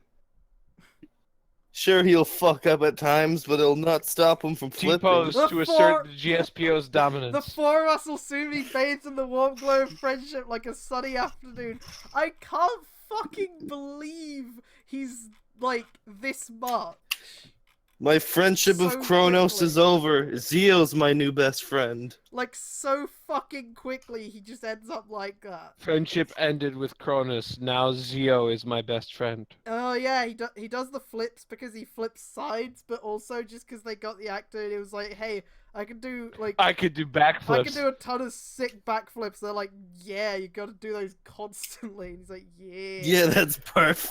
That's the fucking. We'll pay you to be on TV just to do your it's- moves. That's the fucking silliest part about, like, Sentai actors is, like, Sentai will go, I have this special talent. Okay, we're gonna work that into the show somehow. But like, Perfect. it's fine with Noel because like the fact that he just fucking backflips constantly is like, it works with the rest of that mess of a person he is. Like, fucking, like, I can't get over his first actual appearance where like Keiichiro's yelling about like this fucking you thief, and Kyrie's like, what, Lupin X? And then like Noel's looks over and is like, yeah, that's me! Want some proof? And then he backflips like 5 times, steals everyone in the vicinity's phones, and immediately gets arrested by Keiichiro for being a thief. And then when he gets back to the place, it's like, why didn't you tell us you were a cop? Why'd you let yourself get arrested? I was just so I could get to the fucking HQ without getting lost. It's kind of hard to tell where you're going when you backflip so many times. I was absolutely. Backflip slowly. I but was strong. absolutely. Can we talk about the train wreck that Lupac Emperor, whatever it's gonna be called, is? Oh god. Oh, it's yeah, is terrible. it called like fucking cool? Have you something? seen it? Yeah, Not the hang one on. with the fucking like things on the feet. It's With everything You have fucking the attached. Hang on. police baton pink car on the foot, terrible. Why would they do a gun on the other foot. Hang on. Oh, So how does this top Tokuger's bad design? hey, Takuja. How dare you. It was all How trains. dare It you? was all trained, so it worked. But it became a mess. It made nothing but straight lines work. Takuja, Let's see how well you do with trains. No, Also- do it. Tokuger had Show a us. dick. Oh, yeah, it did, and that's fine. It did Why because did it's funny. Why did it need a dick? Because Wagon 'Cause wanted it's it. funny. Because Wagon wanted it, obviously. Why? All right, Not so fucking- Because it was in Wagon's imagination. Yeah. So wait, you guys are talking about good cool Kaiser? Good cool. Yes, Ken. X. Is that what Yeah. it's called? That's what it's fucking called. It's You're called fucking good with me. cool Kaiser. It's not either of those things. It looks like shit. I love how I Oh love how we shit! It don't actually is called Good Cool Kaiser. Ah, man, we don't need a podcast when it's with Rose's streams. No, Why? I think we should start an actual podcast when like Zio starts, so it's like, you know, starting from the beginning of a season instead of being like, I like hey, how Bill, Noel- it's ending. Here's our hot takes on Bill. I like how Noel made the blue guy in red just shoot his things because he doesn't have the V's shooter. Oh my god, it looks so fucking bad. Why would they do this? Why Fucking would they do? Fuck. Sakuya and Tsukasa just like stuck at the bottom. It's so Oh, at least it's not. At least it's not like in Shinkenger where pink and yellow are just like stuck as the display piece. Jesus. Hey, I know. Let's just slap red onto the front. How did Not they do anything. How did they make such a good like how is it always like this? That like the suit designs for like the actual Rangers in Super Sentai are always pretty good, but then like the actual combined mechs like usually always garbage.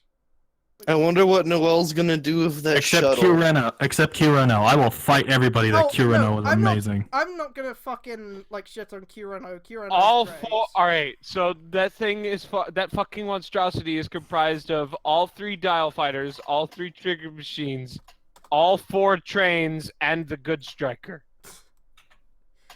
I wonder what that X shuttle trains Noel got from the dude is gonna be used for. Probably the final The Megazord. the Go Busters ones are usually pretty good as well. But like besides that, it's like, what is the deal with your mech design? Oh yeah, I imagine not toy wise, but like, I don't know. The one thing I'll give Good Cool Kaiser is that it has elbows. Good cool Kaiser VSX. Oh my god. And he has just a big VS on his crown. Literally, that name just makes me think of all those fucking surreal memes. Cool and good. Yeah. Also, Googling Good Cool Kaiser got me this piece of treasure. Oh boy. Drawn by Noel, aged question mark. MS Paint. Like, honestly, I don't believe Noel is human, and it's mostly just because, like, look at him. I believe Noel identifies as an Apache attack helicopter. No, I mean, like, I think he's a fucking robot or some shit. Just because I think Noel's just... how could a human being behave like that? With style, of course. No! I just want. I now I want all these surreal memes, but instead of that weird, all those weird freaky faces, it's just Noel's face. It's Oh, wait. saying cool. This and is good. what they're doing with that shuttle thing. Huh. Oh, okay. That's And we're cool. getting a crane repaint Yay! with remold. Also, there's a fucking There's a one which... fire truck. And Also- there's a new goody striker, but he's red! Because red It's- means it's he's pro- faster. It's probably literally just so they can have both the good striker mechs around at the same time. Hang on, I'll get the, I'll get something else, because there's another new thing with them. And I noticed the dial on the second one is a crown, so it's probably the final form. It'll probably be the same thing as Ninja, where their okay. final mech was just a new Megazord. I'm pretty sure that is, a movie thing, because I saw the movie form, and it does have Oh. the one with the crown. Oh, so the shuttle's probably for the movie then. That makes sense.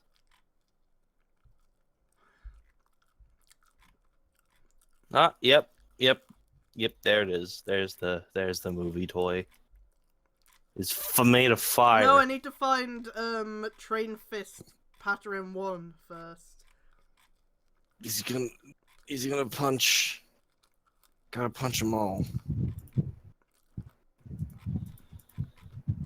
Yo, I'm fucking happy that girl from Darling in the Franxx is actually gonna be the Goblin Slayer. What? Same VA for the Goblin Slayer anime. From Darling in the Franxx, I've the never anime. watched Darling in the Franxx.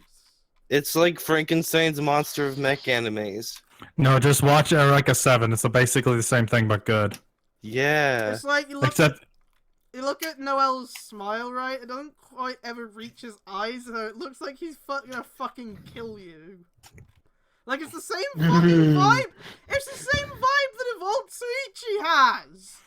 I think that's just his facial structure. That's just Yeah. a smile of saying, yeah, I fucked up. I got your girl trapped in a it's weird. fishbowl. It's like, I just think that's how That's just just a guy that. smiles. Oops. I'm gonna go now. I have work in an hour. when Noel started feeling bad, he's like, oh, I think I got, it's like, yeah, sure you feel negative emotions, bro, sure. Sure you're capable of fucking actually feeling things, Noel. I don't believe that. I also like in Gundam Build Divers how 00 Sky just has a soccer kick. Because Riku plays soccer. Yeah, okay, here's, Train Fist. Look. So he gets Train a train, fist. Punch. and look. Is that the power up for final form? Oh my god, that's big and dumb, and I love it. I don't know what the fuck it's for. It's just the Infinity Gauntlet. No, but Keitro would never use it for evil. No, he would he would use it to erase all of the evil. Up to 50%. He would use it to teleport all criminals to jail instantly.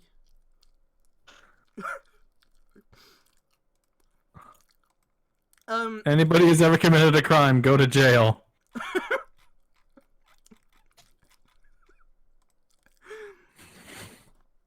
Yeah. And every good person immediately becomes a police officer. Cop world.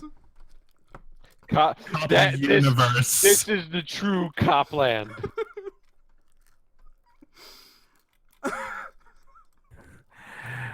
I have nothing to be happy about, but this puts a sense of justice on my face.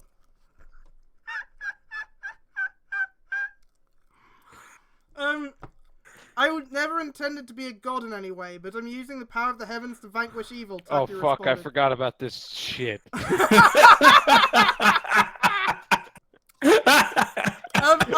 I swear to God, I constantly forget we're doing this, and every time we go off on like this cool tangent, I'm like, man, it's fun hanging out with you guys, and then you start, and then you continue reading. I'm like, fuck this shit. No, I want to read the sentence before that one again because this makes no fucking sense. Looks like you even mastered how to draw out the power of the cosmos, said the bounty hunter. I never intended to be a god in any way, but I'm using the power of the heavens to vanquish evil, Taki responded. What does she mean by I never intended to become a god? Samus never said that! How did she... what?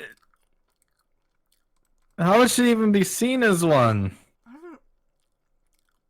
I need to sit my ass down and just watch a Sentai. That's what I need to do. Because it's fucking based on, like, Super Saiyan God Super Saiyan. Does that guy think that's enough to warrant that line? Maybe. And by the way, if you want a really good Sentai, just watch Shinkenger. It's, like, a very good one to start out. The mech just becomes a mess, but, like, everything else is really good. I wouldn't say watch Go Busters because it is kind of weird and non-standard for Sentai, but I like it. Oh, Shinkenger is very standard for Sentai, but it's also just like it's very basic in everything it does. Like there's nothing it really does well. It does it really well. Yeah. It hits all the notes, but it hits all the notes well. Like it hits it strong. I was hoping you would say that. This happens if you have the determination to go beyond the impossible, Samus continued. Do the impossible, see the invisible. In short, in what ways did you fight the power? In short, in what ways did you achieve your true potential? Samus asked. I achieved my own by believing on my comrades and my devotion to protect the universe. Puzzled by in a few minutes. What's going on? I don't know. Puzzled by the question asked to her by the bounty hunter, Taki recalls the dialogue with Goro about true strength is achieved by not just the sharpness of the sword, it's also in the faith of those people around her. Actually, apparently, according to how Shingetsu is being written, it's just the size of the sword, because he's got the big sword.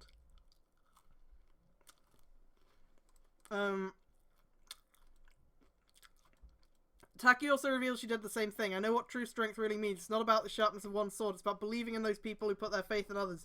That's right. Goro mentioned about believing in the me that believes in myself. So I'm putting a spirit into it in a way I wield my swords with my own will.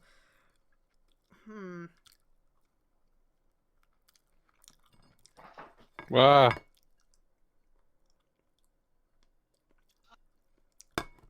Let's see if you're true to what you have said, said the bounty hunter as she loads the mighty Creator VRX Gashat into the Gashcon breaker. Samus proceeds to press the A button of the breaker to activate the blade once again. Samus once emulates the Space Sheriff's laser blades by brandishing the Gashcon breaker's blade to give it a shiny blue glow.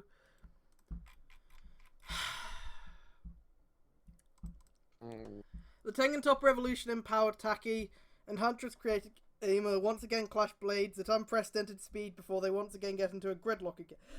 You better remember these words after the battle's over, Samus boasted. Are you aware of who I am? Taki seems to recall the familiar words, which happened to be muttered by one of Samus's companions, Mitsuzane. The last time she heard that was during the fight against Reaper in outer space. And remember these words that will echo around the universe, just who the hell do you think I am? It shows that any of the space explorers themselves have the liberty to exclaim, who the hell do you think I am / we are, to show they are different, but they stand together united to protect humanity, no matter who says that. To show they are different, they all shout the same thing. No matter... Yeah, I know I'm eating, I don't give a shit. It's pizza time, baby. No matter who says that many times, they are not to be underestimated no matter how strong you are. Right back at you, Taki responds and manages to push Hunter's created gamer back. You know, if he was going to have the main villain of this, or for this part of the story, be a former bounty hunter who became evil, because There's a his friends and loved ones are killed. Shouldn't he be a foil to Samus, who like fucking had her like whole family die and then was taken in by the Chozo, who were also fucking killed or something? Yeah, And this then would she be a became great a bounty opportunity hunter to and a make. fucking hero. Shouldn't you have parallels between them instead of him being paralleled with Goro, which barely works? You know what's cool? What? When you parallel two characters who have like relatively similar backstories, like Chun-Li or Juri, whose parents were both men of the law fighting against Bison and were both killed, right? Yeah. But where Chun-Li like found like the determination to fight against Bison and like follow in her father's footsteps and be a cop and stuff, Juri was like, I'm gonna be a fucking psychopath and kill my way to Bison and kill him. Yeah, it's like, fucking Christ, you can...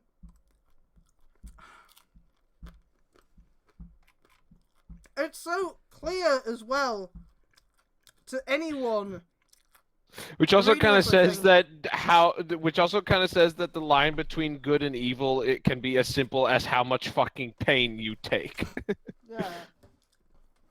Like, which is shockingly disheartening, you know? yeah. But like, this dude. Okay, yeah, so Goro's parents died when he was a kid, but like in an accident. No one murdered them. And that's basically the only fucking parallel between him and Shingetsu in terms of backstory. Goro's parents were now, killed by a truck made of nebula gas.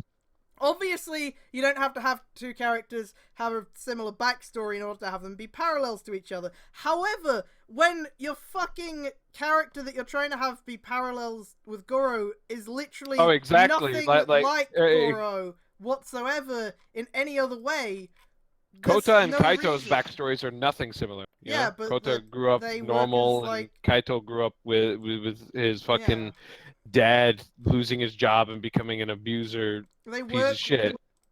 They work as parallels to each other because of how they are written as characters. But like the problem is this guy can't write characters, so you'd have to rely on the backstory comparison. Except he doesn't do that either, so there's just nothing. There's no fucking reason for Shingetsu and Goro to be foils to each other.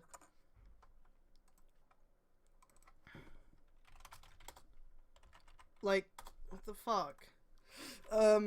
Anyway. The Kunoichi decides to put a sword back into their scabbard. Taki proceeds to gather spiritual essence from her own and then draws out the power of the heavens. Ugh. Oh god, my neck. Both her hands are filled with energy. Instead of unleashing her ninja cannon, she chooses to use the burst spinning punch. Space-time shattering. Taki charges at Huntress create a game of burst spinning punch. The Tengen Topper Evolution empowered Taki delivers a barrage of punches to Samus that's about faster than the speed of sound. The bounty hunter is in a receiving end of punches being thrown faster than the eye can see for about 30 to 45 seconds. Afterwards, Taki turns away from her opponent. Samus was still standing after the finisher. Great, it's another fucking delayed reaction one. Jesus fucking Christ. Does he realize that the more he has like moves that with a delayed effect, the less impactful it is when it happens?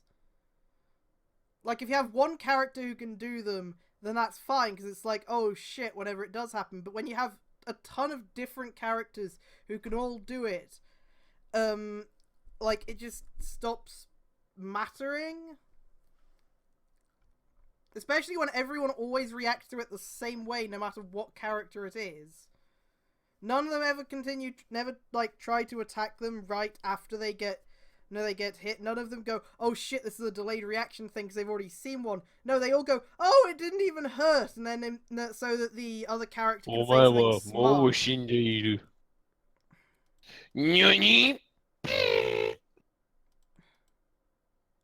Like, it's literally all it ever is ever. And it's fucking annoying.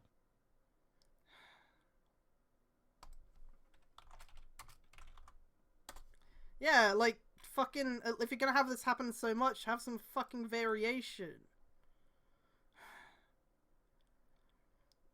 What's the matter? You haven't laid a scratch on me, the bounty hunter said. The battle is over before it already began, Taki said. It only takes Samus to realize that Taki's attack taking effect after 7 seconds and she's being ragdolled by the brunt of the poachers thrown by the Konoichi. Ragged! Yeah, and her energy tanks have been completely drained, leaving Samus's energy meter and her HUD to a red line. She's forced out of her transformation split seconds later. What incredible power! Samus could scarcely fathom an incredible power harnessed by one shinobi from the past. In a way, they're both not so different trope name each other because of how they harden themselves to become stronger. It's near levels of godlike strength, and both of them deny being referred as some kind of god for that matter. Samus, that didn't even come up in dialogue. Samus never, unless I missed that in the previous volume thing, which I doubt because this guy doesn't. Because again, I'm starting to not be willing to give this guy the benefit of the doubt at all. Taki's Tengen Top Revolution wears off in the aftermath of a lengthy battle, with her appearance returning back to its usual form.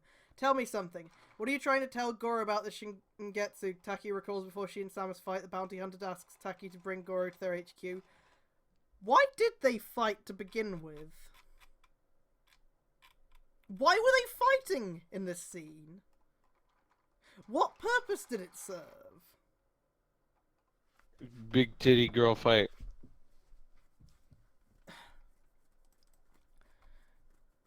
I want you to bring Izumi Goro to our HQ. This is important, said the bounty hunter. Shingetsu's criminal records. Later, Goro and Taki went into the Space Explorers' new command center. Once inside, the other Space Explorers, Mitsuzane and Mayu, welcomed the guests while Samus brings a dossier that was sent to her by a representative from the Galactic Union Police. When Goro begins to question why the Space Explorers are affiliated with the Galactic Union Police, considering the fact they've been on Earth all this time. After the Kamen Rider Chronicle incident 4 months ago, representatives from Planet Bird came to our doorstep and declared our team as independent peacekeepers. Samus brought up how the Galactic Union Police declared the Space Explorers as independent peacekeepers recognized by the space police organizations in the galaxy. So you guys are working with an organization in space that involves apprehending criminals causing chaos in the galaxy? Goro raised his eyebrow. Not even close, but the space police already made our team recognized in their organization protecting peace in the galaxy. All while protecting the Earth, Samus continued before she could start discussing what's inside the dossier. For the time being, let's cut to the chase. Upon opening the folder and the papers, Goro sees a picture of what happens to be Shingetsu. As the dossier that was sent to Samus by a representative from the Galactic Union Police containing records of the Kamui tribe warlord, it's also revealed that Shingetsu was involved in numerous criminal activities in the galaxy. Goro read one of the database record. Surname, blank. First name, Shingetsu. Age, unknown. Birthplace, Planet Raya. Affiliations, a former mercenary once working with the Galactic Union Police. Leader of a nomadic clan of alien demons from several planets known as the Space Demon Clan Kamui tribe. Criminal record is involved with I the still deaths don't of... like that name. Yeah, I fucking hate it.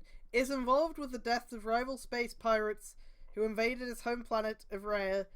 Has started wars and masterminded the invasion of planet Dogma and planet Gedon. What? Why is it named that? Because... Why? Is also planning to hijack the mysterious artifact that was once buried within Mars, now currently in the hands of humans in Earth, codenamed Pandora's Box. Okay, first of all, I don't think that'll be in his criminal records. Second of all, I know, again, this is something that isn't really a criticism of the story, since he was writing us to the point where we didn't know what Pandora's Box was, but, like, if Pandora's Box is what Evolt usually uses to destroy planets, you'd think the space police would be somewhat aware of it. Like, they would Be at least cognizant of it. They would at least mention that that Pandora's Box has been used to destroy planets. That maybe they weren't aware of Evolt's existence specifically. Yeah, G maybe. But yeah, but apparently This is why that fucking exact wait. issue is why Build is in another timeline. Because there's so many other in its own if it timeline, because wasn't- if it wasn't in its own timeline, the problem wouldn't exist. Yeah. One of my friends, granted, we were talking about The Last Jedi and stuff, but we were talking about how, like, that whole thing where she fucking rams into the ship at, like, while going into hyperspeed. Huh? While going into the hype, where the fucking lady rams into the big Imperial ship while going into Oh hyperspace. right, yeah, Star Wars, right. And we talked about we talked about how like uh how that just kind of begs the question of why would you never do that before, or why was that never done in the thousands of years of history Star Wars has? And my friend's response was just like uh was just like I stopped enjoying movies because of nitpicking like that. I'm like, it's not nitpicking. That's called suspension of disbelief, and it's kind of required for the enjoyment of anything. Yeah. For the enjoyment of any fiction whatsoever. Yeah, there's only so much shit you can take before, like, the narrative cohesion starts falling apart, and then it's like, hey, hang on a second, this doesn't fucking make sense. Like, This doesn't fit with this entire thing of content. I This entire recently library of rewatched, content we have. oh god, what was his username? The guy who did the video about the shandification of Fallout New Vegas, that Pat brings up on the podcast sometimes. Don't know. Yeah, Mr. B-Tongue, I think. He did a ton of videos about Mass Effect 3's ending back when Mass Effect 3 came out, and like the problems with it, and like he specifically brought up that it was like it completely ruined any narrative cohesion because of the number of questions that resulted from it. Like, there were other moments in the games that had some like kind of plot holes, but like as long as overall everything's still like fine, you can just go like, yeah, whatever. That Wait, Sota, so are you saying that the only scene in Last Jedi is the one that brings up a massive plot hole for the entire franchise?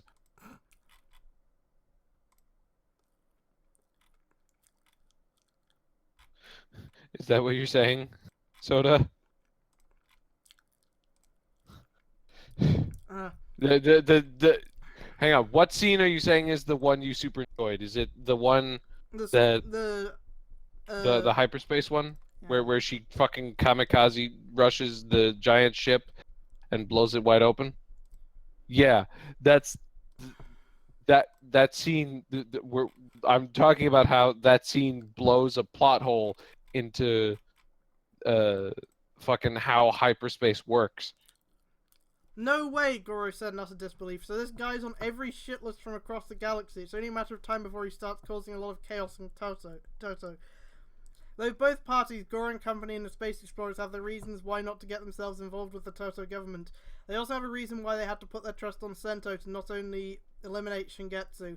By the way, speaking of which, Shingetsu and Sento are going to meet and it's going to suck. I haven't read any of it, but it's going to fucking be stupid. Meanwhile in Toto, after Sento defeats the other Smash and absorbs a monster's essence from a human, Ryuga catches up to him. The fugitive has been dealing with Guardians trying to chase the both of them. Still, there's no sign of either Night Rogue or Bloodstalk, just everything seems to be in control and man blocks their way, and it's revealed to be none other than Shingetsu. Sento recognizes the man before, the man who managed to make an example out of Night Rogue and killed a human who was used by Night Rogue's plans, and at the same time who stole the watch full bottle from him.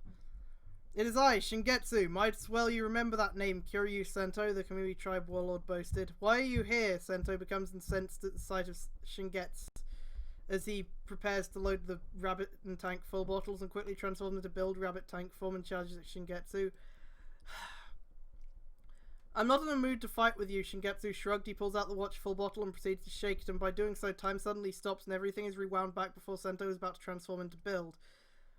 Sento couldn't believe what just happened until he deduced that Shingetsu used the watch full bottle to reverse the flow of time. What did you do? Wasn't it obvious? I can bend the power of time to my will. I don't know what you're trying to do, but you made a mistake coming here. Calm down, Shingetsu continued, and decided to take things peacefully. I'm not in the mood to pick a fight with a wannabe achiever like you along with your muscle-bound friend. What? Fuck you. Even Ryuga is offended by Shingetsu. I'm offended by Shingetsu's existence as a character. Fuck you. Why do we have to? Why do we have to keep reading this? We don't have to be treated like this. This guy's fucking. I could go read some great Kamen Rider build porn on AO3 right now, and I'm pretty sure we'd have a much better time. We would have a fucking amazing blast. Because the funny part is the stuff on AO3, even though it's porn, is way better characterization-wise, because these people actually give a shit about it for some reason.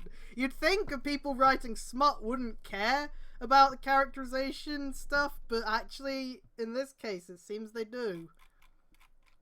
But no, I would argue that you Yeah. would think that they should care about the characterization. No, it's because the whole porn without the plot stuff. Porn but, with like, nah. yeah, but even Yeah. porn without plot stuff still makes the characterization work. Yeah. Oftentimes. Then why you are know? you here? Sento asked. If you want to figure out Night Rogue's true identity, maybe I can give you a hand. Shingetsu begins to convince Sento to work together so he can find out the mastermind behind Faust. Sento, however, is skeptical by Shingetsu's offer as he's fully aware what evil intent he has in mind. Okay, at least Sento's like, nah. Shingetsu's plan to have Sento work with him will not only help him guarantee to put Night Rogue out of commission, the physicist will also lead him to Pandora's box, except Sento probably wouldn't fucking work with someone who fucking murdered a person right in front of him.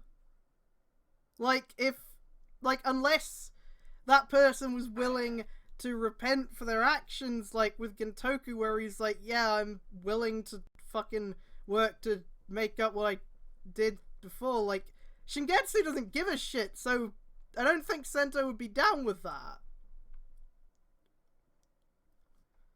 He'd be like, oh, well, are you trying to, like, redeem yourself for, like, the murders? And Shingetsu's like, no, and Sento's like, well, nah, then. You're still evil, bruh. Oh my god. Author's note 2, Shigetsu's lover is named Izuyoi. This is a reference to Kyuemon Izuyoi from Ninja. Ironically, Kyuemon's real name is also Kyuemon Shingetsu Kiba Onai. Shingetsu's backstory that led him to becoming a villain invokes Anakin Skywalker's turn to the dark side. Shut your face. Oh my god. I fucking knew it. I fucking knew it. Planet Raya is named after the rider from the same name from Ryuki. Why? While Michizane Go and Makoto did say, "Who the hell do you think I am?" Sama says, "Are you aware of who I am?" to Taki, which also happens to be Nia Teplin's variation of the series catchphrase.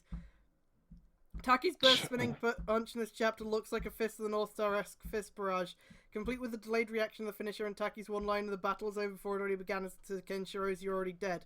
Also, Samus there's revealing... Noel fan art. Oh, of course there is. No, but it actually looks like kind Yeah. of cute. It is. It's cuter than Noelle is. Sam is revealing that Space Explorers are an independent peacekeeper organization. Also, I have by the changed my Space avatar Police. to Noel now. I noticed.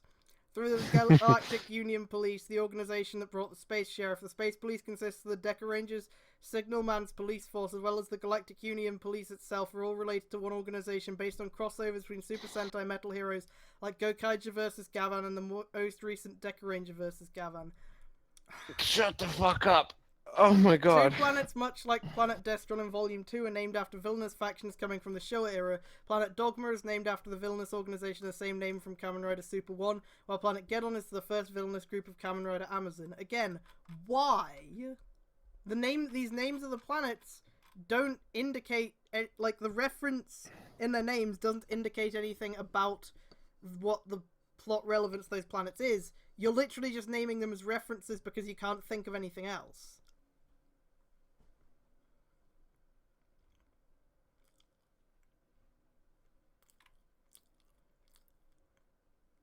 I tried to fucking. I want to point out. I also tried to change my name to Bad Cop Perfect Boy, but it wouldn't fit with like Siraku Bad Cop Perfect Boy Fett wouldn't fit. Yeah, your nickname is Good Cop now. It's like Siraku Good Cop Fett now, but like in voice chat, it's still displaying as Siraku Hot for Teacher Fett for some reason.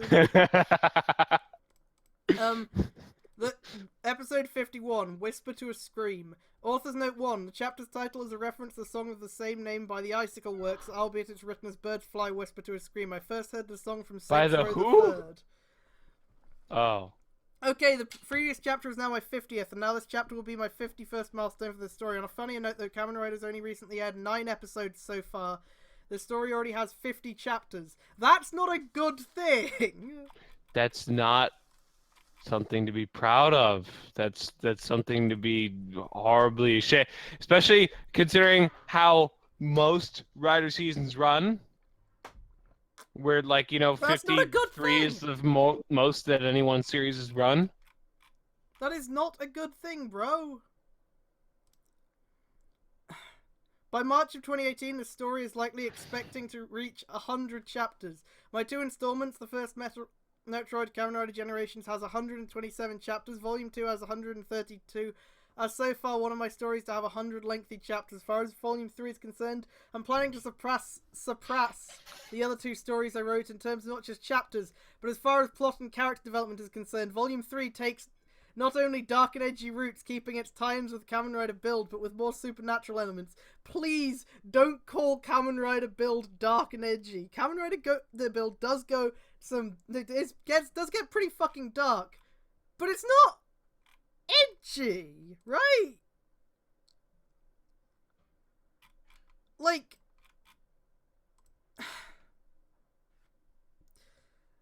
also he's saying this when 9 episodes of Build are out. Yeah,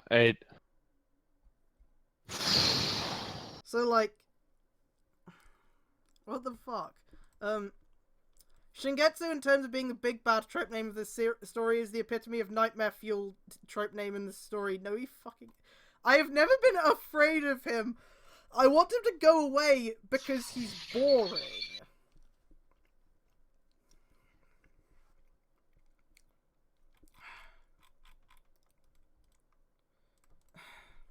Even when he's confronted by both good and bad guys alike, he knows how to make an example out of them with no assistance from his goons.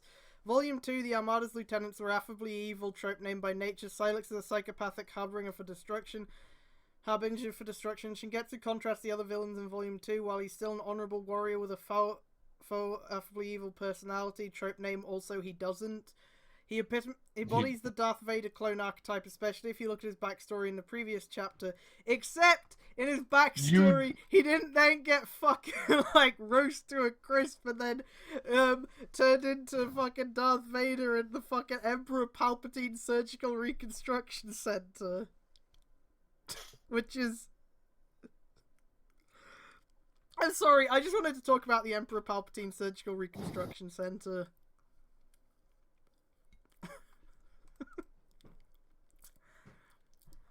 The only traits that I'm just looking at fucking the records for stuff because I was like the TV Nihon's wiki on Kamen Rider records, like the longest series, not counting the original Kamen Rider because it ran for 2 seasons. Yeah. So it was at 98, but longest Heisei season is Wizard with 53 episodes. Yeah, that was because Gaim wasn't starting in time, right? Yeah, and as a result, they made up an epilogue for Wizard, which was the World and the Magic Stone arc, Yeah. which is pretty good. It gave us that cool gif of Tsukasa de-transforming and then taking off his sunglasses. The only traits that Shingetsu embodies similar to Anakin Skywalker is grief over the loss of a loved one and the term fallen hero trope name. And I thought about Taki using different bladed weapons other than her signature Rekimaru and Mekimaru. Since her weapon, a dual Kodachi, how about let her use a different weapon? I came up with the idea of allowing Taki to use Setsuka's weapon, a blade hidden inside an umbrella. How about no? How about keep the fucking character How about keep the fucking fighting game character using their fucking weapon? Oh my god. Okay. Blade hidden inside an umbrella, and whenever Taki uses the sword and parasol, she'll also emulate Setsuka's battle jutsu fighting style. This idea I came up with as a reference to the Ninja Gaiden series, where Ryu Hayabusa used a variety of weapons that include nunchucks, bow and arrow, as well as spear guns. Here, in addition to Rekimaru, Mekimaru, and Chris Dagger, Taki will use the aforementioned Yaito blade hidden inside an umbrella. In this case, the TTG 00P Ugetsu Kaguichi, the same Ugetsu Kaguichi used by Setsuka from the same video game series where Taki herself originates. Oh my god.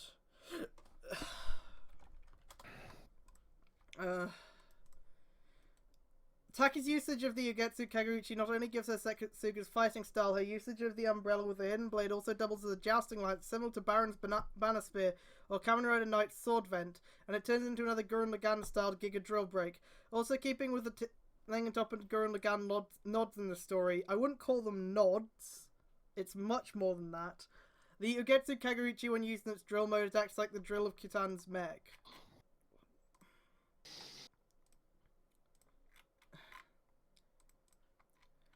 Sento is shocked at the sight of the Kamui tribe warlord Shingetsu, the last making him his present known to Toto, called Sento to ask reveal one of his true motives, but when Sento tries to force Shingetsu by fighting him, he uses a watch full bottle to reverse time back to before Sento transforms into build. Shocked, it also shows that with the watch full bottle in conjunction with his abilities to manipulate time through the wall of mind. This makes Shingetsu extremely dangerous. This is why he's feared even by fast leaders, Night Rogue and Bloodstalk. Oh, he's fucking not feared by Bloodstalk, trust me. Then why... Sento is fully aware of Shingetsu's true intentions and he will likely refuse the offer. The physicist knows that Shingetsu is after Pandora's box so he can use its indescribably power to rule the universe with an iron fist.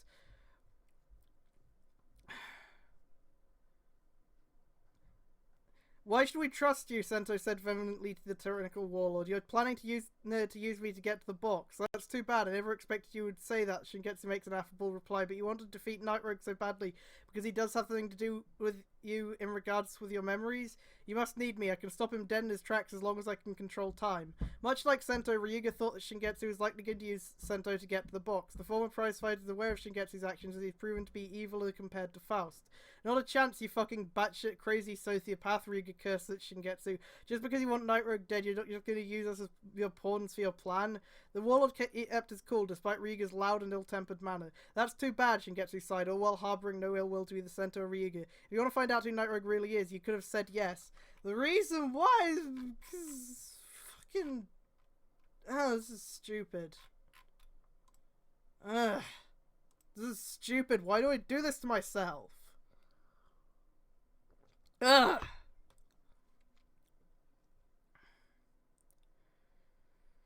Shingetsu walked away like it was nothing. Even though Sento and or Ryuga are aware of his true motives, he'll still use them as pawns in order to get close to Pandora's box. He'll convince them otherwise someday at a given chance. No, he won't. Because maybe at this point in the plot, he'd be able to convince Ryuga. If he was like, hey, if we expose Night Rogue, maybe we can prove your innocence. But he wouldn't be able to convince Sento. And at this point in the plot, Ryuga can't really do much on his own. Soraka, are you still there? Yeah, hi. Yeah. Okay. It's just I feel awkward talking when there's like no one else talking. Yeah. No, it. Sento, however, I'm sorry. I'm sorry. I'll try to pay more attention. I'm fine. desperately losing the ability to pay attention, but I'll try. Sento, pay however, more begins attention. to doubt if seeking Shingetsu's help will more likely give him the chance to further his progress in regards with his lost memories and Faust's involvement with his past. But Shingetsu... Wait a minute. Okay. I just said I wasn't paying attention. So is Sento actually legit stopping and considering this? Yes, apparently. Okay. But he's probably not Alright. going to do it. Is the thing. The fact that he's considering it is already irksome. Yeah. Even back at this point where he, like, you know, lost... Like, wait, no. Would this be after... This would be after when he lost his shit and beat the shit out of Stork, yelling about his memories or whatever, and Ryuga was like, dude, calm down. I thought... You said being billed was more important to you than your memories and stuff. Like, I think, no, at this point he still wouldn't be, like, willing... No, he said there's only been 9 episodes so far. Right? The bit where he, like, the angry bottle shake thing was pretty fucking early though. That was before episode 9. Ah, You're lying. Yeah. But Shingetsu's intent to expose Night Rogue's true identity knows Shingetsu himself is pitting both him and Night Rogue into a trap. Back in Nasuke's basement, which also happens to be Sento's laboratory, Ryuga seems to be not himself lately each time he recalled the time Shingetsu made his presence known in Toto. Hey, are you planning to trust that Shingetsu guy to take out Night Rogue? Said the former martial artist. Hell no, Sento exclaimed. I told you he's going to use this as part of his plan to take Pandora's box. There we He'll go. even take this panel of the box too. Sento dials on his build phone, contact Goro, telling him he runs into Shingetsu. It's Izumi speaking, Goro spoke. Izumi-san, it's Sento. I ran into Shingetsu, the physicist said. Say what? He says he's going to help us in exposing Night Rogue's true identity. Goro is fully aware that Shingetsu will go in further heights in achieving his goals, even if it means not only using his minions as cannon fodder, but using other important people that will lead him to Pandora's box, namely Sento himself, as he is a researcher in the Science Institute in Toto, and also helps that Shingetsu is not about raw power and brute force, as Goro points. If you wanted to have a character who's not about raw power and brute force, why did you give him a giant fucking sword? Why did you give him time? Wait. Like the Are we time talking about thing, Shingetsu or Goro? maybe, but like with the giant sword, it's just like No, he doesn't have. He doesn't use raw power and force. Big sword. yeah, Fucking. I'm just addicted to the way Matt said that. yeah, it's Big fucking sword. hilarious. That Daikatana video was great. Goro, yeah. As Goro points out, the Warlord has a dangerous mind. He plans thoroughly as if this was a game of chess. Even if he wants Night Rogue dead, don't trust him, Goro continued. He'll most likely use you to get to that box. In fact, Shingetsu's on in every watch list and every law enforcement agencies in the galaxy. In short, he's an intergalactic war criminal. Thanks, I'll be in touch, Sento replied and ended the call. I really want to see Matt take on, make good on that promise that he was going to make a fucking video about gonna make a wahapa about the guy game. Oh god, I hope he fucking does. Oops, turned out this girl we had in this game, like naked or something, turns out she was actually 17. Oops. Oh, it's really? Yeah. I didn't know that. I don't know if it was, I don't think it was I heard from some other video, like, it wasn't that it was banned for child pornography, it was banned because, like, they didn't have the proper permission to have, like, certain other people in it or something, and just the fact that, oh, this girl... The fact that this one girl was 17 was cherry on top. They didn't know she was 17, she said she was 18, it's just that they also didn't tell any of the people they were doing this with that it was for a video game or anything. I think they lied about what it was for. So that was, like, the main problem, I think. And then the, oh, one of them was 17 thing is, like, an additional problem. It was like an additional, uh-oh, SpaghettiOs. Yeah. Back in the Space Explorers HQ in Shibuya City, both Samus's crew overheard the phone call between Goro and Sento. Oh, yeah, because Goro's still there, but, like... Regarding that Sengetsu's been sniffing around with Faust and the Tato government. This is the first time the Space Explorers finally hear the underground organization known as Faust, who are responsible behind the Smash incidents. Anything related to Faust and the Smash is still too alien for the Space Explorers. Seems that's a heinous hunch, Samus deduced. Whatever they're doing that involves turning innocent people as experiments is an unforgivable thing. The Tato government are keeping quiet in regards with these incidents. Here in Hokuto, they don't want any of those freaks of nature to get here, said Goro.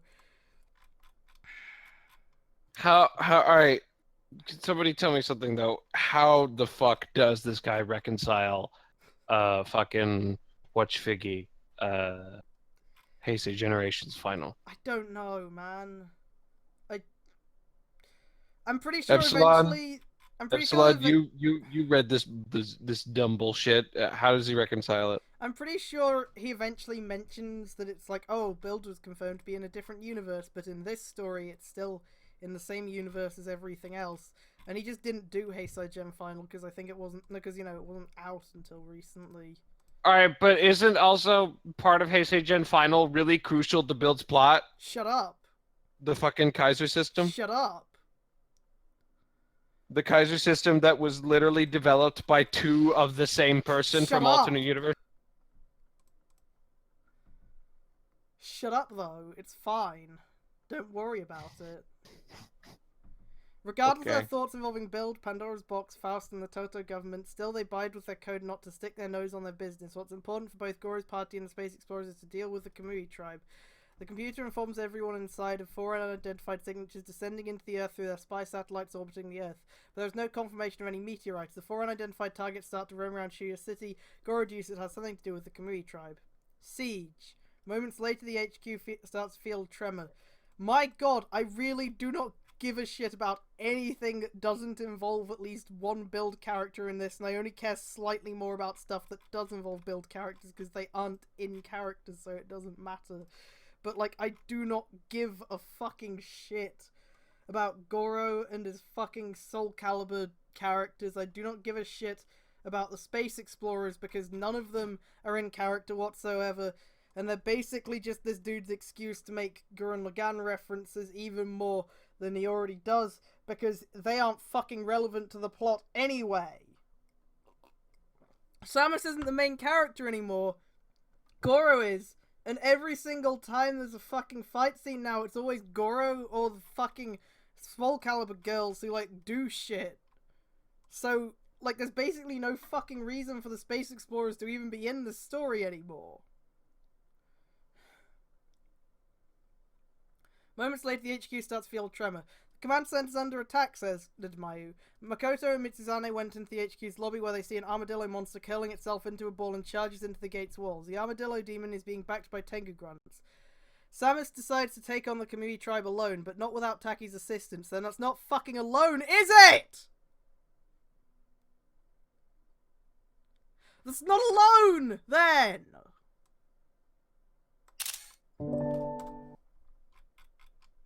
Look! Don't fucking contradict yourself in the same fucking paragraph! Jesus Christ!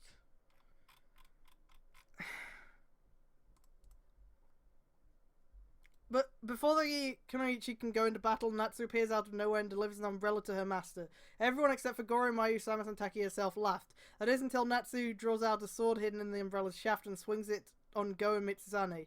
By the time Natsu shoots the blade back into the umbrella's shaft, Go and Mitsuzane's shirts are torn to shreds, leaving them shirtless. Sophistication in its finest, Mitsuzane droned, realizing he shouldn't have laughed in the first place. I'll say, Go added. Who would have thought having a blade hidden on an umbrella is a crazy idea? Master, you forgot this. Natsu hands over the umbrella with the hidden blade to Taki. Thanks, my dear student. Taki receives it, revealing that Taki created this umbrella as a weapon. Not only that this weapon has a hidden blade on its shaft, the umbrella itself can be used as a jousting lance and a drill. Taki forged a blade whilst Goro created the umbrella part and added the drill function. That's Ugetsu Kaguichi, said Goro. Taki thought about using a sword hidden within an umbrella, and she told me to emulate a fighting style she saw from a woman using a similar weapon in her era. For added bonus, the umbrella can be used as the drill and jousting lance. Go leans on the fourth wall after hearing so many references to a certain mecha anime. Just how many nods to Gurren Lagann here in the story than falls, since it has more nods to Gurren Lagann? What? Just stop. Stop putting Gurren Lagann references. It's not improving your story. It's just making me think I should just fucking watch Gurren Lagann instead of reading this fucking shitty fanfic. Because I've never seen Gurren Lagann and I kind of want to. Taki rushed outside the command center's gates where Samus is immediately starting the battle suited up with only her Varia suit. With Samus in her power suit, she puts the gamer driver on, inserts Mighty Creator VRX, and opens the driver. After Samus walks through the projection emitted by her driver, she jettisoned herself from her Varia suit, transformed as Huntress Action Gamer Level 2. Followed by the Creator Gamer armor materializing, the VR goggles following after on Huntress's helmet, and the tailcoat sprout below her waist, completing a transformation into Huntress Creator Gamer. Huntress makes a soft three-point landing as she deals with the armadillo monster themed after the Cute, a mythical creature in the Burmese folklore. This creature's name is called Shieldon. Isn't that a fucking Pokemon? Isn't Shieldon a fucking Pokemon? Wait, what? Hang on. No, yeah, Shieldon is a fucking Pokemon. You can't just... What the fuck? The shell on its back is as hard as steel. The bounty hunter, however, is familiar with the tactic she used when she first fought a creature in SR-388 called Arachnus. Whenever the creature rolls towards Samus, she jumps away from the enemy while curled into a ball. Meanwhile, Taki immediately goes into her Tengen Top Revolution mode. Her mask transforms into the familiar star-shaped visor. Her hair is dyed blue during this state. Her eyes changes to a blue color as well. Instead of using either Rekimaru or Mekimaru in the Kristnaga blades, the Kenichi decides to test out the umbrella with the hidden blade called the Ugetsu Kagoichi. Taki takes out every Tengu grunt with one swing of the sword. At most, sheathing the sword back on the umbrella's shaft, all enemies are instantly killed. Great, it's another fucking delayed reaction thing. Yeah, I know Delayed it's reaction. I know it's from Gen 4 Sota. It's just, I wanted to make sure that's how the name was spelled. And it is. So why? I don't like any of this anymore. When you name okay, I was about to say, when you name a thing, you should probably Google that thing to make sure that that name isn't already something else. But this guy literally just names shit after other shit, so he probably did that on purpose. Or if he didn't, he probably is aware of it and is like, no, but it's fine, it's a reference, it's good. This guy strikes me as the kind of guy who would enjoy Ready Player One a lot. Oh, you would enjoy both the book and the movie. Yes. And with his views on women, I watched an interesting video that talked about how the movie is okay for what it tried to do, and how the book is the real piece of shit. Yeah. Yeah. That's Which what I've heard I from was not people. aware of that, so it's nice and enlightening. And with this author's views on girls, I don't think he would have problems with any of the kind of weird sexist stuff in Ready Player One's book either. That was meant to be a joke, but I'm so fucking exhausted that I can't joke about things anymore.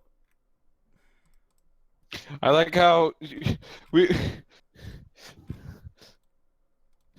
like how we're all getting fucking exhausted from this shit, and it's like we're not even really going crazy or anything. It's just sucks so much. Yeah. I wish Utsumi and Gentoku would come up again so we could start making jokes about Bonzi Buddy again. But oh wait, no, never mind. Next segment has them in there, so it's fine.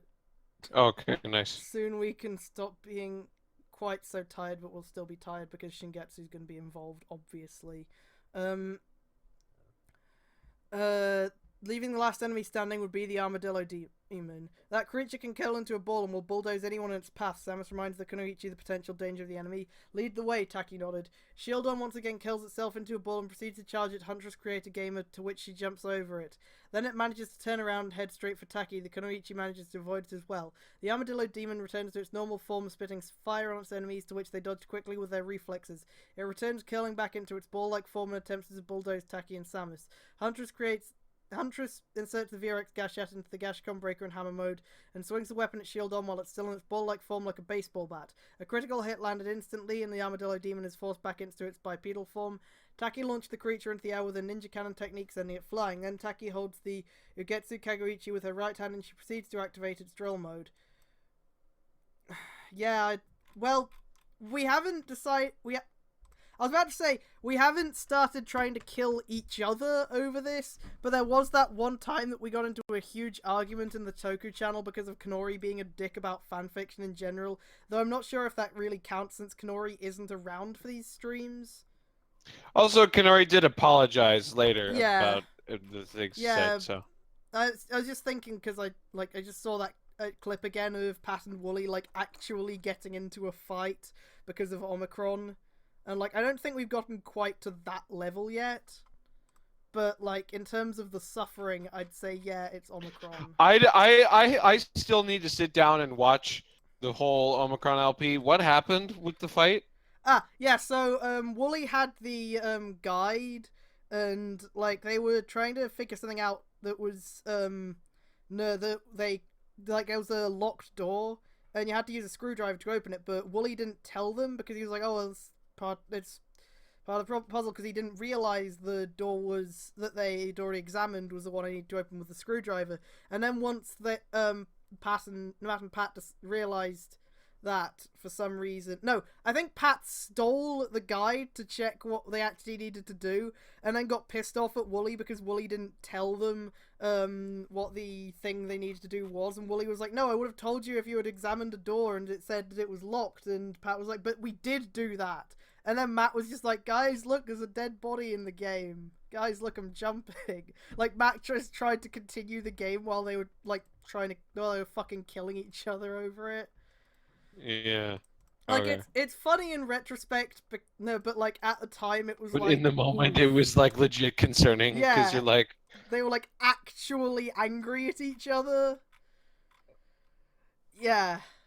Anyway, there's the clip. I linked it in voice chat. You can watch it if you want. Taki launches the then Taki holds the Ugetsu Kagurichi in her right hand, and she proceeds to activate its drill mode. And according to Goro, she's also planning to emulate the Giga Drill break of G7 Icarus XYZ's Terror Drill armor. The Ugetsu Kagurichi begin to be covered with a metal plating, turning it into a drill. Taki then proceeds to utter the familiar yet paraphrased incantation that Goro spoke when he first used the Giga Drill break. I refuse to read this because he isn't allowed to use this fucking Gurren Lagann shit in the story this much. I refuse to let him do that.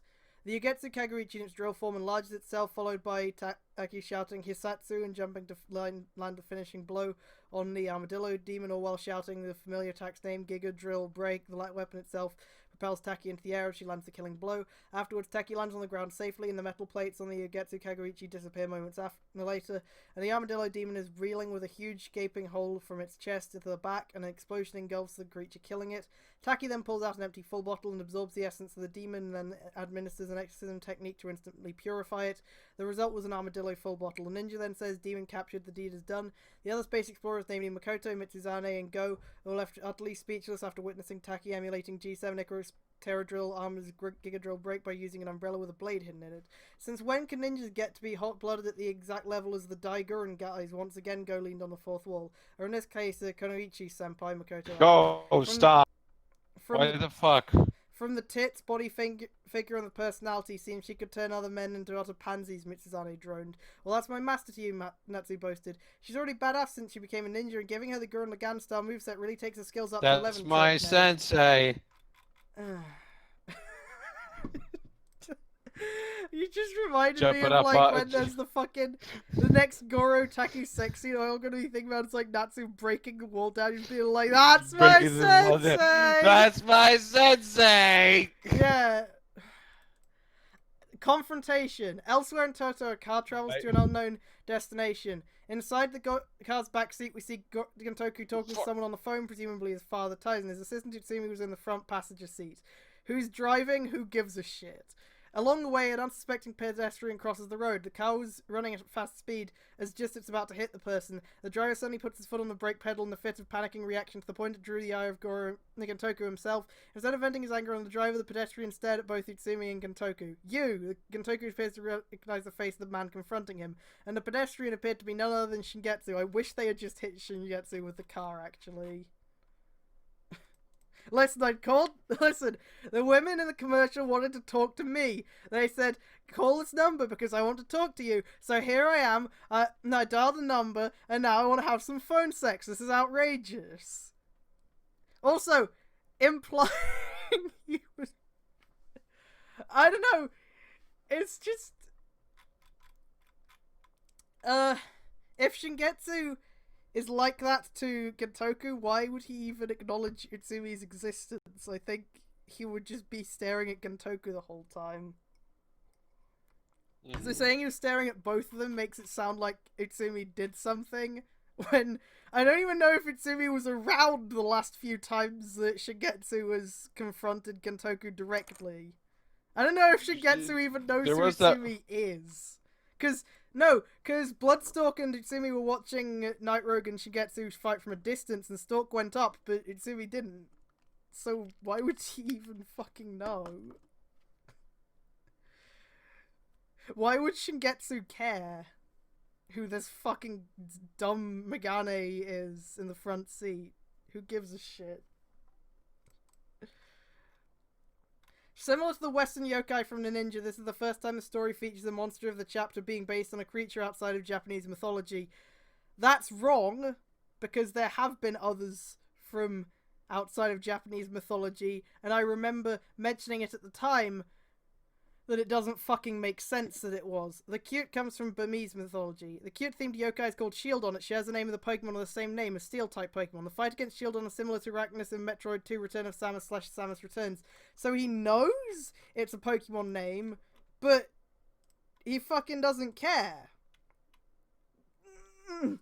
I recently watched episode 7 of Build. Didn't he say he watched episodes 5 to 7 a while ago? So he just watched 5 and 6? What? Well, I guess. Well, he is doing this bi-daily. Remember? I know, but he said a while So he ago. Yeah, but he could still say. Never mind. This one is in regards to the posthumous character who was killed before the series where Banjo was framed with a crime and Sento taking responsibility for the incident.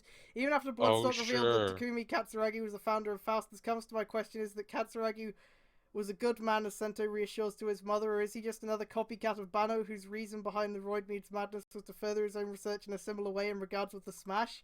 No! He's not! Because Katsuragi is Sento! And at that point in the story, it was beginning to become pretty obvious already. Oh, boy. The latter of which is just my possible theory about Katsuragi. It's an incredibly fucking stupid one, I'll be real. I'm gonna keep it real with you, bro. Fire Hedgehog form is build's equivalent to Forz's Fire States, which use a weapon with 2 modes in one, a flamethrower and a... No, it's not! Fuck you! It's not at all like Fire States! And lastly, since why did Bloodstalk allow Sento and Ryuga to escape with Katsuragi's files? Much like Peridot in the first half of X-Aid, Stalk acts on his own and is mostly at odds with his superior Night Rogue. Night Rogue isn't even his superior. They're fucking equals at that point in Faust. Like, neither of them technically outrank the other. How do you not realize this? Only time will tell if Stalk becomes the big bad and usurps Night Rogue. Well, he did. He certainly did. Before the story can move on with the adaptation of Amazon Season 2, we're going to see battles of the Kamui tribe's 4 legendary swordsmen. The 4 legendary swordsmen are themed out over the beasts and the 4 symbols of the Chinese constellation: the White Tiger of the west, Azure Dragon of the east, the Vermilion Bird of the south, and the Black Turtle of the north. While the 4 legendary swordsmen affiliated with the Kamui tribe, they have no interest with Shingetsu's ambitions. They seek a worthy opponent, testing their skills as well as their honor. Shingetsu will not be a true villain in his own right if he doesn't have a monster form. His monster form is much more of a gargoyle devil-like appearance with a face and demonic mouth on the torso. Okay, so he has a kaijin form, but it sucks. Okay. He is a kaijin form, but it's Devilman. And Toko opens the car door and confronts Shingetsu. What are you doing here? The Prime Minister of Toto's age shouts at the Kamui tribe warlord. He only smiled smugly at Gentoku as if he's trying to provoke the Toto government official. Gentoku tells Itsumi to call some guardians. They are in grave danger. Fucking... Itsumi's like, I guess. Do I have to? I like the idea of Itsumi being aware that he's in this and is like, can we just die already so we're out of this story, please? When he gets shot, he's not like pissed off that Gentoku tried to kill him in this. He's just angry because he survived. He's like, I wish I could have died already so I wouldn't be in this fucking fanfiction anymore. Answer me, are you the people who contained Pandora's box? Shingetsu politely asks Gentoku about Pandora's box. You're the intruder. Gentoku widened his eyes. Now he realized Shingetsu was the same person who made his presence known the previous day. Refusing to answer the alien warlord, Shingetsu shoves him in a fit of rage and flips his car upside down. What? Gentoku retreats with Itsumi away from their wrecked car along with the driver. Itsumi tells the driver to call for help until a battalion of guardians show up. Open fire, Gentoku exclaimed to order the guardians to fire at Shingetsu. Shingetsu smiles as his eyes glow red. Oh no, his car. His dad paid for that. As his eyes glow red and his teeth begin to sharpen himself and he surrounds himself with steam as he undergoes into a demonic transformation. I couldn't think of anything original for how his transformation would look, so it's just the trans steam gun again. Fuck you. When the steam subsides, Shingetsu mutates into a gargoyle devil-like creature complete with a face and demonic mouth on its torso. Before I read out this line, I want to cap it and I want to point out that this is not... At this point with Utsumi, this is not how he is. This is not how he is. Like, now, yeah, sure. Now, he'd be like that. But not at this moment in the plot. So this is fucking stupid. Oh, okay.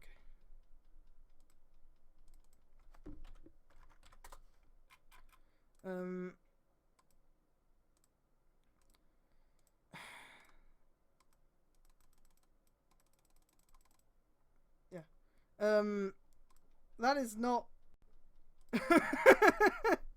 Utsumi would maybe be like, oh, what is that? But, like, he wouldn't really react that much. Because, like, he only really... He doesn't really start expressing much emotion until episode 12, and episode 12 hadn't aired yet, so... What is that? Utsumi stumbles into the ground in fear, seeing Shingetsu transformed into a demon. Finally, after I bathed myself with nebula gas for the past 48 hours, I've finally achieved my true transformation. That's the thing. 48 hours? When did you have that fucking time, Shingetsu, my dude? Oh, yeah, that's the thing. Well, to Gentoku's surprise, anyone exposed to nebula gas for prolonged periods of time can be lethal. Depending on the victim's condition, with higher the hazard level, it could affect the said host's vital organs or at worst, death. But to think Shingetsu exposing himself with nebula gas to an excessive level not only granted him to transform into a monstrous-like being, he also retained his mind and soul as if Shingetsu is already insane already. Utsumi decided to retreat and contact Bloodstalk at Gentoku's orders, giving him enough time to transform into Night Rogue.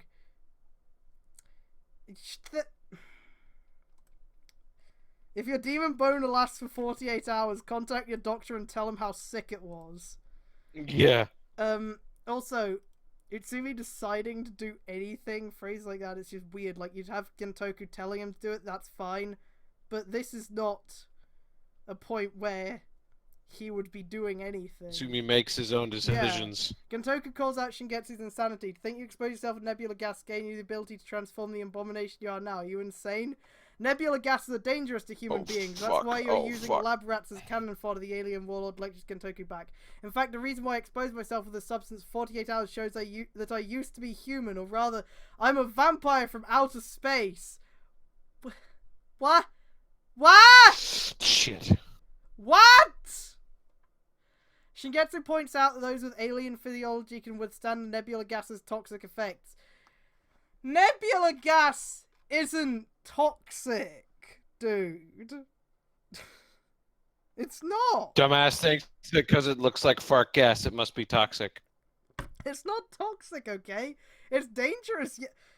Oh man, Epsilon, now I just want to listen to Britney Spears' Toxic again. Also, I think we need more Britney Spears Bloodstalk AMVs in our lives, because that's a fucking great joke, and, I think it needs Was there actually a Britney Spears Toxic AMV for Bloodstalk? No, it wasn't Toxic, it was Oops, I Did It Again, because she goes to Mars in the video for it and has, like, the red, you know, suit. So it's like, yeah,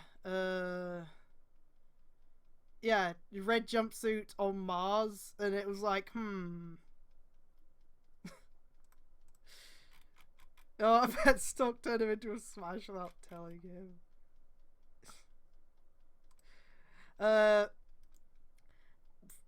Why you goddamn monster? Gentoku's sanity slips in a fit of rage as he pulls out the trans steam gun, the weapon used by his other identity, Night Rogue. Hang on, I'm gonna do the thing, because, like, the only thing that can bring me joy right now is the fucking trans steam gun.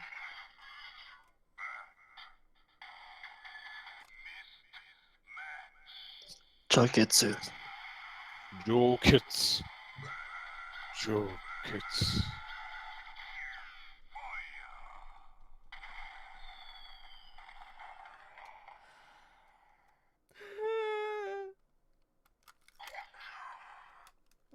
Oh fuck. This is going poorly. It just sounded like vape nebula gas for 2 days. The bat full bottles insert like a magazine into the trans steam gun. Gentoku invokes the transformation incantation of Joketsu. He pulls the trigger of the trans steam gun while holding his finger, and the trigger black smoke is sprayed from the trans steam gun. It's steam. It's called the trans steam gun. What? Why? Oh my god. Gentoku It's is literally enveloped by called the smoke. trans steam gun. Do you not know what? It's literally called the trans steam gun, buddy. And he transforms into Night Rogue. Night Rogue pulls out the steam blade and charges at Shingetsu, who in turn pulls out his signature big sword, which now transforms into a demon blade with jagged edges, and they once again clash. The signals. Meanwhile, at the Izumi Mansion in Shuya City, because I bet you don't care about fucking actual canon characters, huh? That night, Goro began tracking Meanwhile, they fucking. unidentified entities that descended into the Earth through a Zetatech satellite.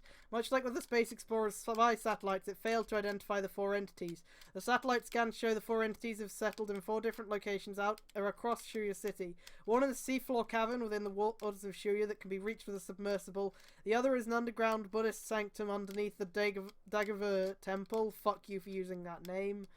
A third one is within the city's power plant, and the last would be the summit of the Hoko Memorial Pillar. Wow, this sure sounds like legendary Pokemon locations, huh? Oh fuck, Epsilon.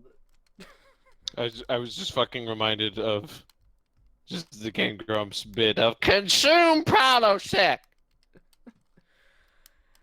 Whatever are nestling on each of those 4 locations may have something to do with the Kamui tribe. Oh my god, he really does fucking repeat the locations in a couple paragraphs. Goro keeps guessing if those 4 are likely more of Shingetsu's warriors who are exactly powerful as him, or that of his right-hand woman Rakurai. In Goro's part, he wondered if Shingetsu was really testing him. Also, he's certain the warlord is using his minions as cannon fodder so he could just head to Toto alone and get his hands on Pandora's box. So why doesn't he just fucking break in to the fucking institute and steal it? It's not like it's a fucking secret that it's there, right?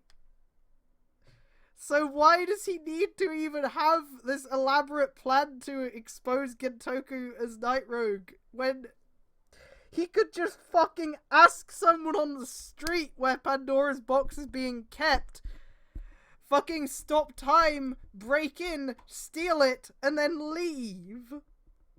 That's all he has to do!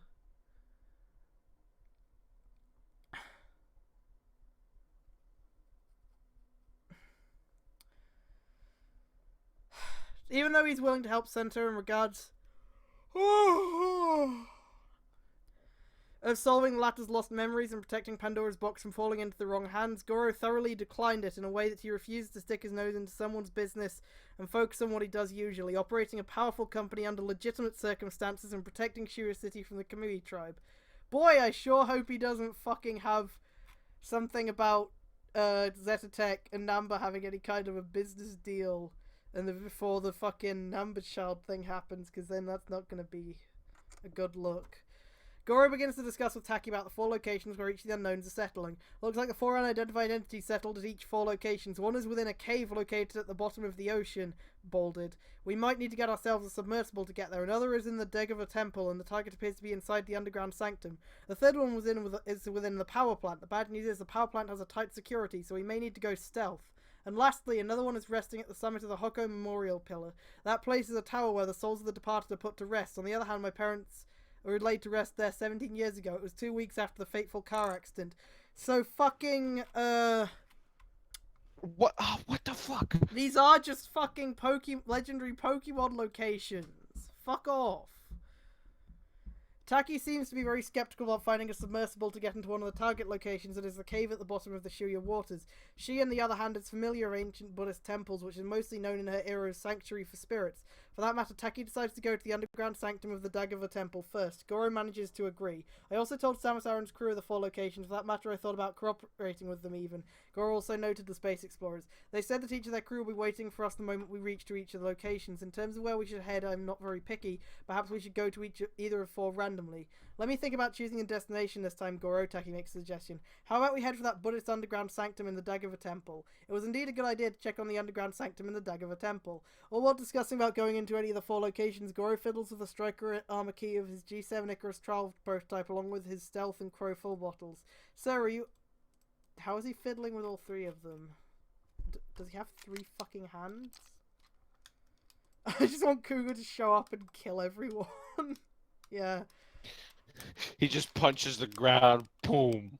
Shoya City collapses. Rip. Sir, are you certain that the 4 entities descending into the earth may have anything to do with the Kamui tribe? Agni's synthetic voice spoke into the computer. Believe it or not, investigating it is important, Goro replied. I'm no psychic nor a fortune teller. The best way I can do is make a guess, as guessing is part of making an investigation. That's very astute of your way of thinking, sir, the AI replied again. Goro believes that he can make possible assumptions regardless of right or wrong can lead to the certainty of a particular problem. Whether or not if the 4 unidentified entities are likely related to the Kamui tribe, it will somehow lead either Goro or the space explorers to find out if they're really interested with Shingetsu's ambitions. Goro takes his duty as a protector of mankind very passionately ever since he took the mantle of the Black-Winged Kamen Rider G7 Icarus. But he doesn't take it seriously enough to go to Toto and try to deal with the fucking main villain at all.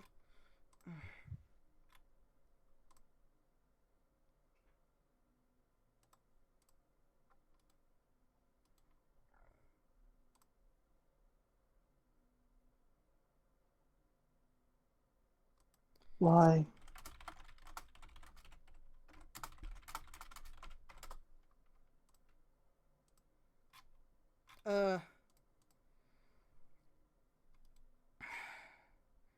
Then when Sento came into his mansion's doorstep and gave him an upgrade to his rider system for no reason, it seems that Goro has dedicated himself in forging a path to humanity's future.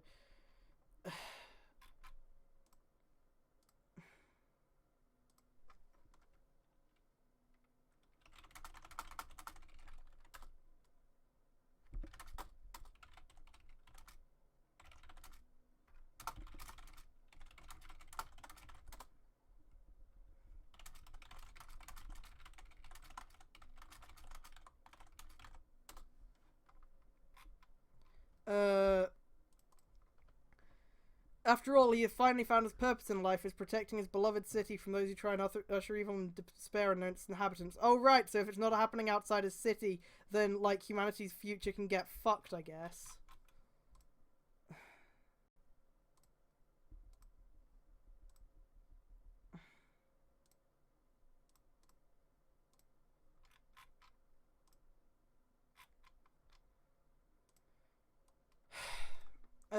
I never seen you're that motivated ever since he started becoming a Kamen Rider, Goro, Taki mused.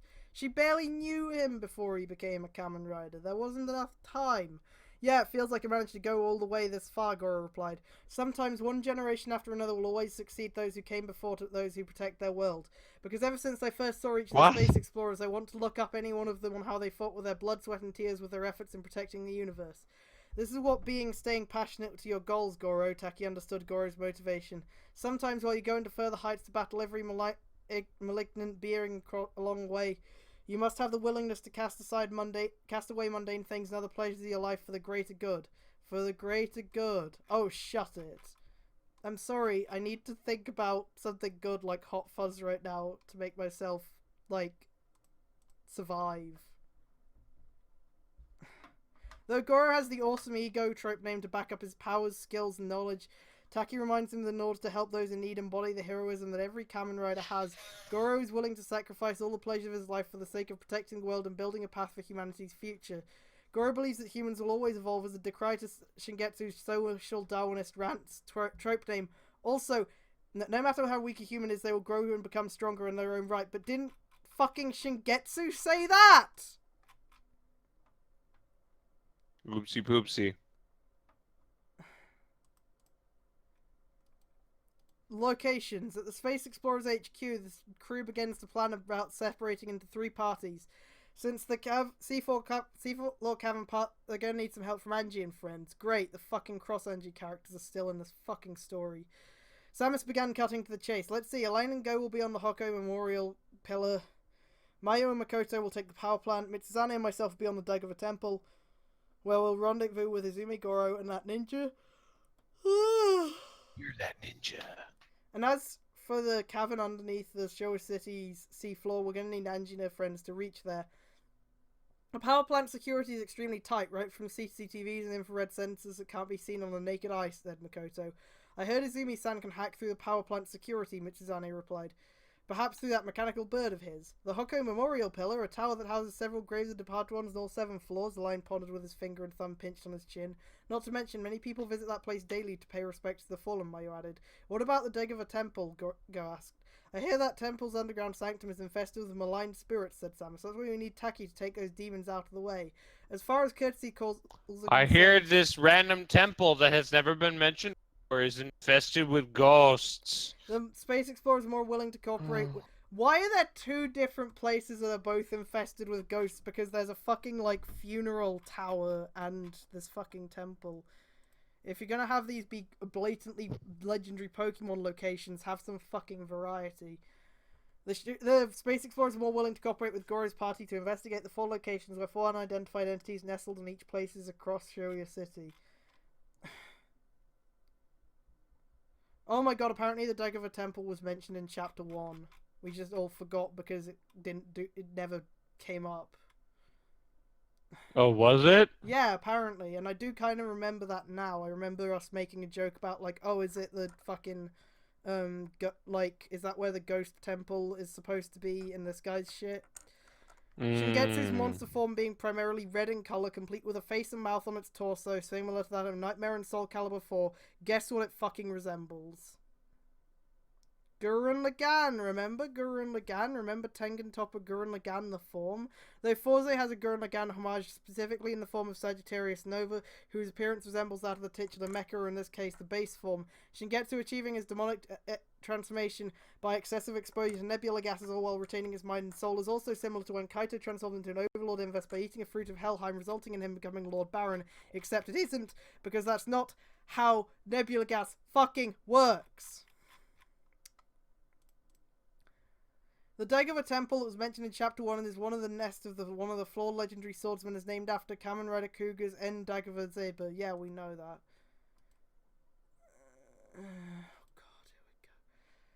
Episode 35, For Whom the Spirits Toll. The chapter's title is a reference to the 1940 novel For Whom the Bell Tolls by Ernest Hemingway. For those who've seen some of the recent scans for Kamen Rider Build about why the setting of the series takes place in a different world similar to Decade is shown in the plot of the upcoming Kamen Rider Heisei Generations Final. Since this is only a crossover fic story, I decided to make it official to combine both the mainstream and Build's worlds into this story, since future chapters will likely experience another divergence from canon just like Volume 2 starting with Kuroto's death. But they don't, though. In fact, he gets also the fact that they are separate worlds is extremely important to Build's plot. Yeah, because if there were other riders around for Build's fucking shit, none of the stuff that's actually happening in Build would have gotten to the point where it occurred. Like, the fucking other riders would have already started trying to deal with that shit before any of Build's plot actually happens.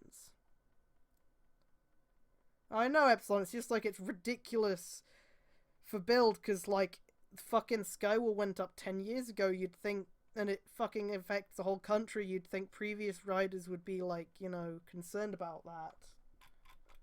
But apparently not. Apparently they didn't even notice it until now, somehow. For those who watched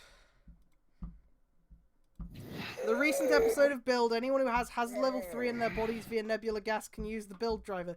Goro being the only one who can use the Build driver without being experimented by Faust is a bizarre case. Chapter 49 reveals that the G7 Rider system have a new quantum reactor as their power source and the Nebulium suppression device that counteracts the nebula gas. As a result, the NSD bypasses the limitations of the build driver, and Goro is able to use it with no problem at all. This is because the G7 system's power source or antithesis is nebula gas, except that's not how nebula gas fucking works. Again. The names and symbols of the 4 legendary swordsmen are the following. Take note these 4 creatures are themed after the 4 symbols of the Chinese constellations: White Tiger of the west, Azure Dragon of the east, Black Tortoise of the north, and the Vermilion Bird of the south, but still they take on their own humanoid forms.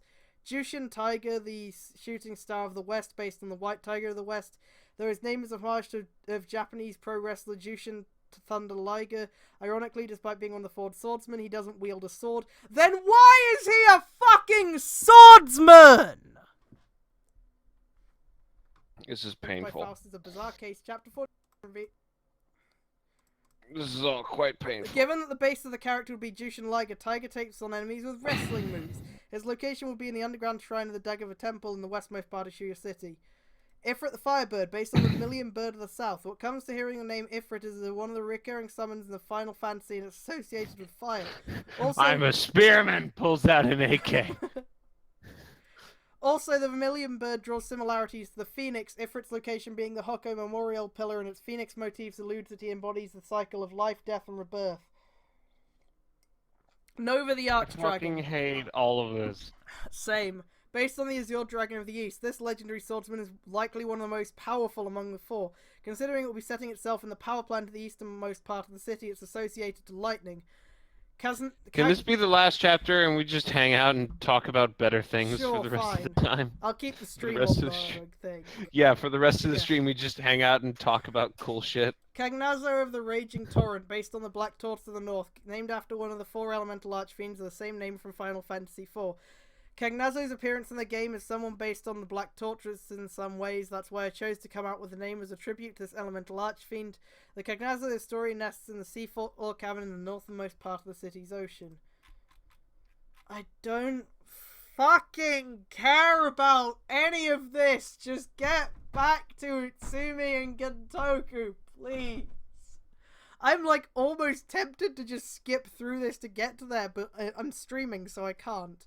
So it was decided that Goro's party will need cooperation from the space explorers as they too want to investigate each of the 4 locations. Their destination is the Dagova Temple, located at the westernmost part of the city. The temple was once constructed by the time of Edo period during Tokugawa Ieyasu's reign as the shogun, which is why that temple still stands in the test of time. The temple is the symbolism for Japan's desire to protect the peace and its people.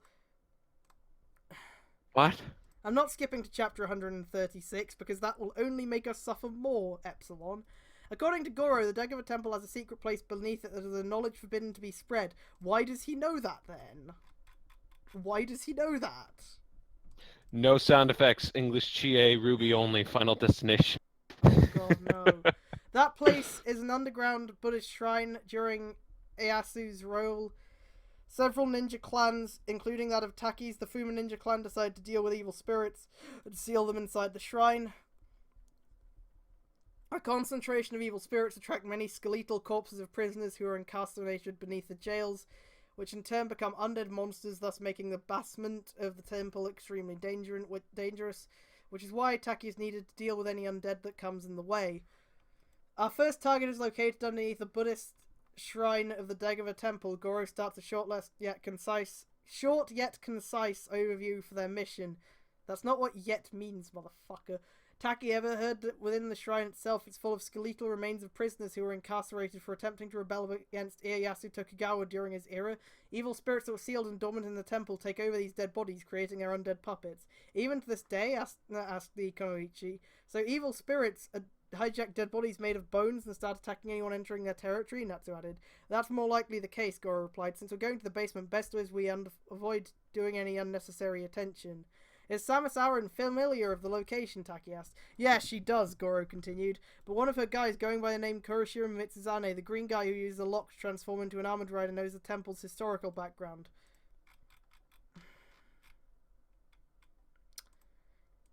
When everything is all set, Goro manages to complete Shadowwinger's diagnosis so the mechanical bird can help alert him any presence of undead creatures trying to attack the party. Later, Goro, Taki, and Natsu left the Izumi mansion as they head to the westernmost side of the city with their destination the deck of a temple. Upon arrival to the temple's entrance, they rendezvous with the two space explorers, Mitsuzane and Samus. Kept you guys waiting, huh? Said Goro. Looks like your intel was solid. It seems one of the untraceable entities nestled itself on the temple's basement, said Mitsuzane. But are you certain that it is related to the Kamui tribe? Samus asked. I'm no psychic nor a fortune teller. I can assume that one of the untraceable entities got here after looking through a Zetatech spy satellite, Goro replied. Goro is very certain that the untraceable target is on the shrine beneath the temple, and yet crawling through it full of undead monsters along the way, and they will need to fight their way to get to the target. Before they can think about entering the basement, the 3 Kamen Riders must transform first. V-Force, Samus chants her creator gamer transformation phrase before Goro and Mitsuzane shout Henshin. Samus puts on her Varia suit and a projection coming from her gamer driver phase onto her and jettisons her from a power suit transformed as Huntress Action Gamer level 2, followed by the armor piece of creator gamer forming and ending with the tailcoat spreading from her legs. And she is transformed into Huntress Creator Gamer, ending with her making a 3-point landing. The Budo and Dragon Fruit armor pieces combine into a Jimba armor piece, and it is dropped onto Ryugen's head, and the armor in its fruit-shaped form splits to form the Jimba armor, thus transforming Ryugen into Jimba Dragon form. The Snap Build Rider forms... Just that little... The Snap Build Rider forms horizontally as the halves of G7 Icarus XYZ suits on the left as right sides. Seconds later, the halves of the suit encase Goro, followed by a steam being released from the armor's vents, completing his transformation into G7 Icarus XYZ Stealth Crow armor. Into the depths. Lead the way, the bounty hunter tells Taki to enter the temple first, followed by a student. Goro follows after and the 2 space explorers. They checked around the B1F of the shrine and all seems clear. They moved on to B2F. Immediately a different section of the story. Why did you have a section of the story to just be 2 fucking sentences? Why couldn't it have just been in the previous section? I saw a funny picture of, like, just somebody photoshopped Zio's face on a watch. And I actually want a watch like that now. Meanwhile, in Toto, Shingetsu in his demonic form easily overpowers Night Rogue to the point he beats the Faust leaders senselessly as if the whole fight was like a cage fight. The demonic Shingetsu unleashed a barrage of punches to Night Rogue to a no tomorrow, but the Bat Humanoid manages to counterattack and stands up into his feet. I can't let you have Pandora's box for your own selfish goals, Night Rogue calls out Shingetsu. You're ruining my plans to create Kamen Riders for military purposes. Shingetsu laughed, and to think that Faust is secretly planning to make Kamen Riders as tools for warfare instead being symbols of justice. He is understandably appalled at the goal of using the Kamen Rider name as tools of wars. Why would he care? He's not from Earth! He just found out what fucking Kamen Riders are! Why would he give a shit?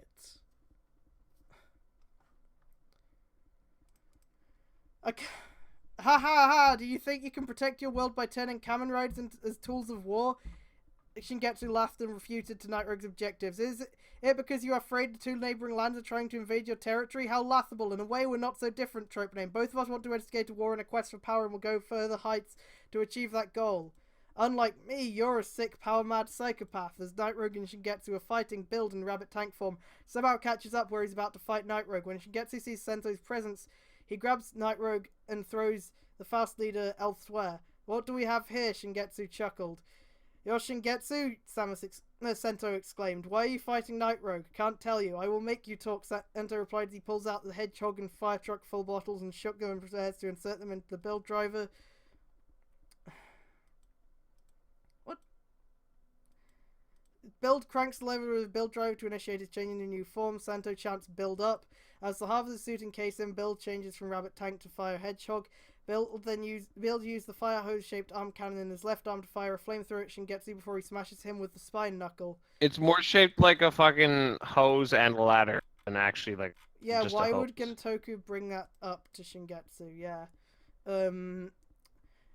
Sento also begins to notice that Shingetsu has high level of nebula gas in his body. You've exposed yourself with the nebula gases? Sento asks. It's just nebula gas. It's only one type of gas. It's not nebula gases plural. Please. It's gas. It's nebula gas. Gas. I'm gonna step on. So I can achieve my true transformation, the Kamui tribe warlord boasted, all while backfisting Sento that sent him flying. And with that, I'll crush anyone who stands in my way. You're the perfect example I'm going to crush beneath my heel. You're in honor. Honor is important to Shingetsu. You're insane. Sento calls the demonic Shingetsu to be outright insane for that matter. Well, thanks to you, it turned out to be a fortunate development for me. Bloodstalker's favouring me than Night Rogue anyway. Never fucking assume Bloodstalk is favoring you ever. Fuck's sake, bro. Also, we've never been shown him talking with Stork again. So as far as we know, all that happened was that he like offered that thing to Stork and just assumed that Stork would do it when he's not going to. Sento didn't like the sound hearing that Bloodstalk is also in cahoots with Shingetsu, considering the latter is actually working behind Night Rogue's back. This is Shingetsu's opportunity to take control of Faust from Night Rogue. The fact he reveals to Sento that Bloodstalk is going to work for him soon. Bloodstalk doesn't work for anyone, buddy.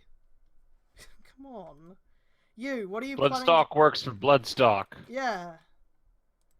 Bloodstock maybe works for the Blood Clan. Maybe. Wasn't it obvious I came here to rule every... What are you planning to do? Sento asked in the midst of being suffocated by Shingetsu's tightening grip of his neck. Wasn't it obvious I came here to rule everything? Shingetsu continued gloating. I'm going to take Night Rogue's place as Faust's leader, like everyone else who stood before me. You're in my way. Wasn't he going to crush Faust?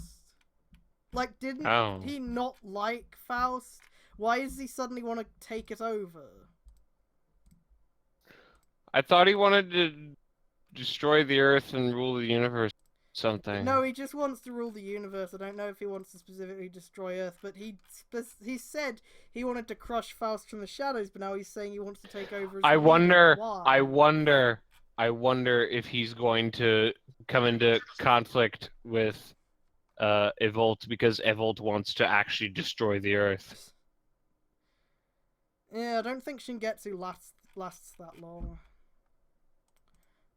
No, because why would you have...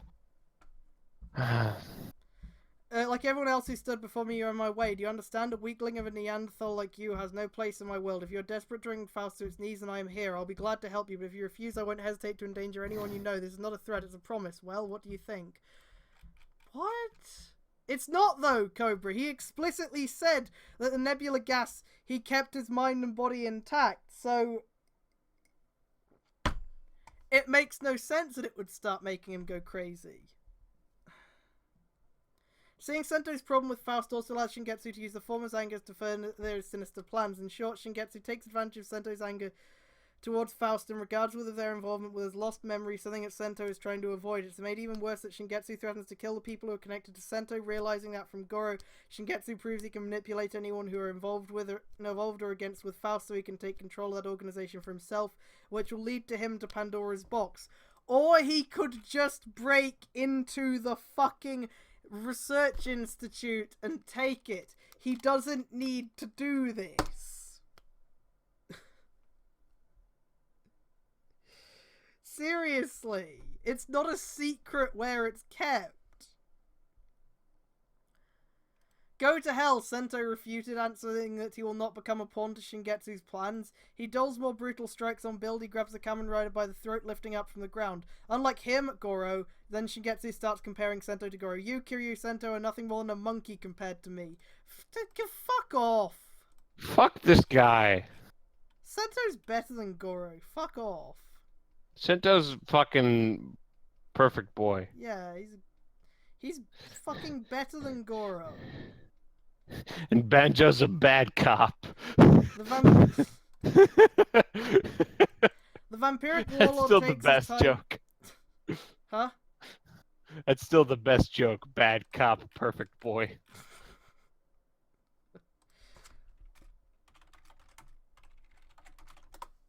I don't remember what that was. That was from fucking Bad Boys Miami Takedown, right. the Crime Time episode, where like the score, the morality rating system, whatever the fuck it was, went from perfect cop at the top and bad boy at the bottom. And so Matt Woolley said, "What are you if you're in the middle? Are you a bad cop? Are you a perfect boy?" The vampiric warlord takes his time to make Sento suffer for getting in his way. It shows he's much of a horrible person compared to Night Rogue of all people. I thought Shingetsu was honorable, but I guess not. Pointing out that the strong will dominate the weak, Shingetsu proves he's the strongest of the strongest and he has proven worthy to control Pandora's box. He hasn't, because you gotta have Evolt or Blood Clan DNA or something to control the box. It's not based on whether or not you're worthy of controlling it. Holy shit. Well, the first time Sento had seen Shingetsu, he cares about waltzing around and sticking his nose on Night Rogue, but once making his presence known here in Toto, his true motives are clear that he's going to get his hands on Pandora's box and take control of the entire universe. Him caring only but survival of the fittest shows a sadistic streak in a way, has no qualms of trampling weak and defenseless individuals who he deems to get in his way. Within moments, Ryuga, disguised as the window cleaner, shows up trying to save Sento. Hey, pick on someone your own size, you fucking psycho, Ryuga cussed as he shut his dragon full bottle and attempts to slug Shingetsu with a punch. Only for the Kamui tribe leader to backfist Ryuga, knocking him out. Shingetsu uses his sword to swing it like a baseball bat at Build, forcing Sento out of his transformation. What a nuisance, says Shingetsu as he reverts to his human form. While Sento and Banjo are knocked out, he drags their unconscious bodies somewhere. But before he can do so, he steals a Bakudan full bottle from them. Why does Sento... Okay, so Bakudan didn't... Goro already has that, so now that's 2 bomb full bottles. Why does Sento have 2 of those? Stop with the duplicated full bottles already, god damn. That's not a... Wait, what? What New full bottle now? Bakudan, bomb, full bottle. Goro already had one, but Shingetsu just stole one from Sento. Shingetsu lets out a sinister smirk on his lips with other plans in mind. Making a second, making it like fucking weird and hard or impossible, right? Huh? Like, okay, so they made a second rabbit full bottle, but that was like they were trying specifically to make it. Yeah, and even then it was like, oh well, even then immediately got destroyed because they tried to use both rabbit bottles to transform. Oopsie poopsie. But like, yeah, you can't mass produce full bottles. When Goro's partying the Space Explorers, I don't care what's going on in the Dagova Temple. You fucking just had Shingetsu knock out Sento and Ryuga and drag them somewhere. What's going on with them? When Goro's partying the Space Explorers, Samus and Mitsuzane reach the 3rd bottom floor of the shrine. Things about to get real along the way. Skeletons inside the prison cells in every place around the room began to reanimate. This is likely the presence of evil spirits that were dormant inside. A wave of undead enemies begin closing in on the 2 parties. Taki immediately transforms into her blue-haired and blue-eyed super mode, Tengen Topper Evolution. Her demon mask immediately turned to the familiar star-shaped visor. Taki pulls out Mickey Maru and slices one of the animated skeletons, only for it to resurrect itself. When Shadow Winger attacks one of the undead skeletons, it also reanimated itself. Obviously, the evil spirits that have been dormant in the underground sanctum can use the skeletal remains of the prisoners who died here to confound intruders. Oh great, it seems the evil spirits here can turn these dead guys in here as zombies, Natsu complained. It seems that the spirits who were dormant underneath the temple can use the corpses of the prisoners who died in here to deal with intruders who disturbed them, Shadow Winger spoke. Thank you for stating the obvious, Shadow Winger.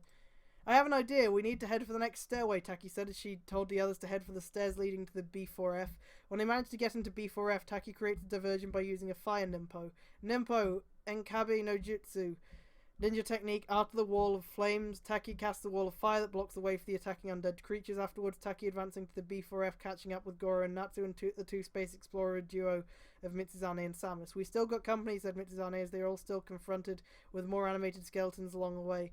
We'll have to push forward, Samus replies as she switches the Gashcon Bug Visor 2 in its beam gun mode. Glad to hear that, but we're not backing down just because some evil spirits are trying to make us like pansies, Goro added, and he pulls out his G7 Skybuster and starts shooting at the possessed skeletons.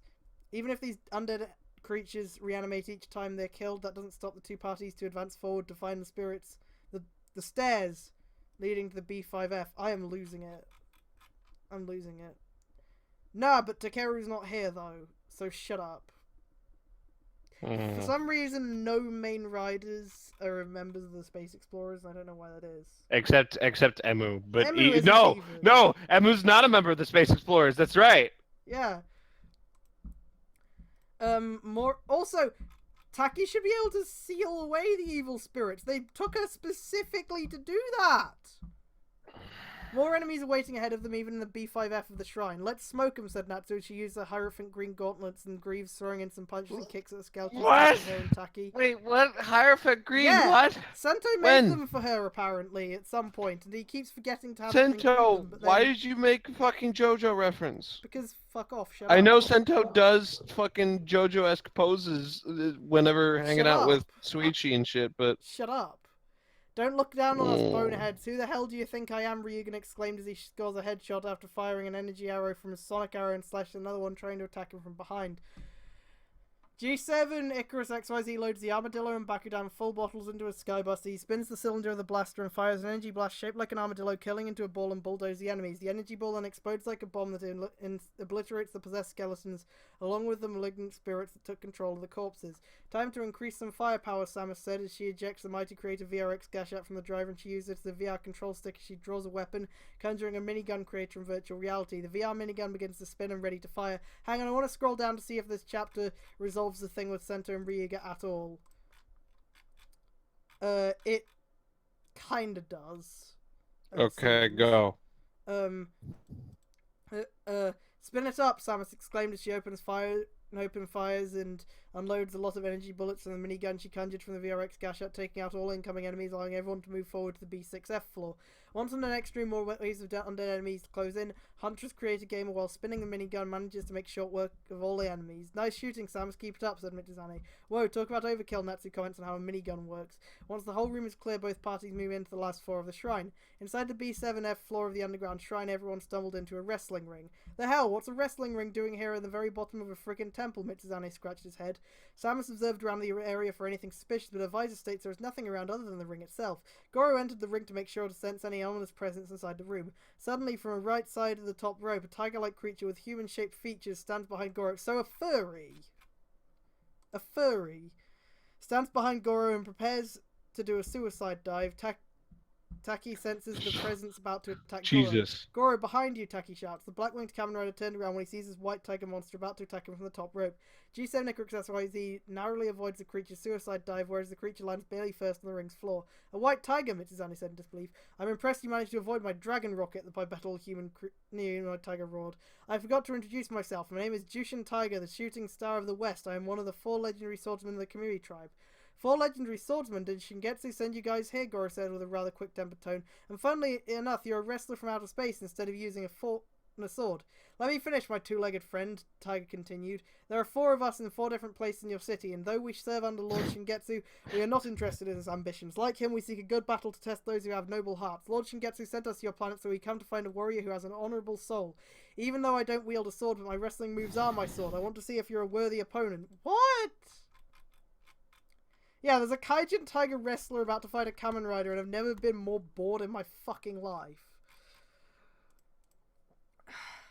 In that case, Goro is itching for a fight, and this time since everyone is in the wrestling ring. We're going to take this furball in a 4-on-1 handicap match. We got your back. Ryugen taps the black-winged Kamen Rider on the shoulders. Same here, Samus added. Ditto, Taki added. I guess you guys need some referee, then count me in, Natsu puts on a black and white striped shirt. She decides to play the part of a referee officiating the match. Why? Why did he make Natsu into this fucking goofy, completely irrelevant comedic relief character? Why didn't she fucking do anything? The fight starts with Jushin Tiger and G7 XYZ getting into gridlock with arms on each other's shoulders, pushing. Then the white tiger puts Goro in a headlock. The Kamen Rider breaks free with sheer determination, hitting the wrestling demon on the gut. Mitsuzane and Goro double-team Jushin Tiger, and they simultaneously Irish whip their opponent before kicking him into the face. But Jushin Tiger doesn't stop there. He even double clothesline both Ryugen and G7 Icarus XYZ. This brings enough time for Taki to assist the 2 men by taking advantage of the ring's environment, the top ropes, to allow her to take advantage of the gravity to match Jushin Tiger's high-flying moves.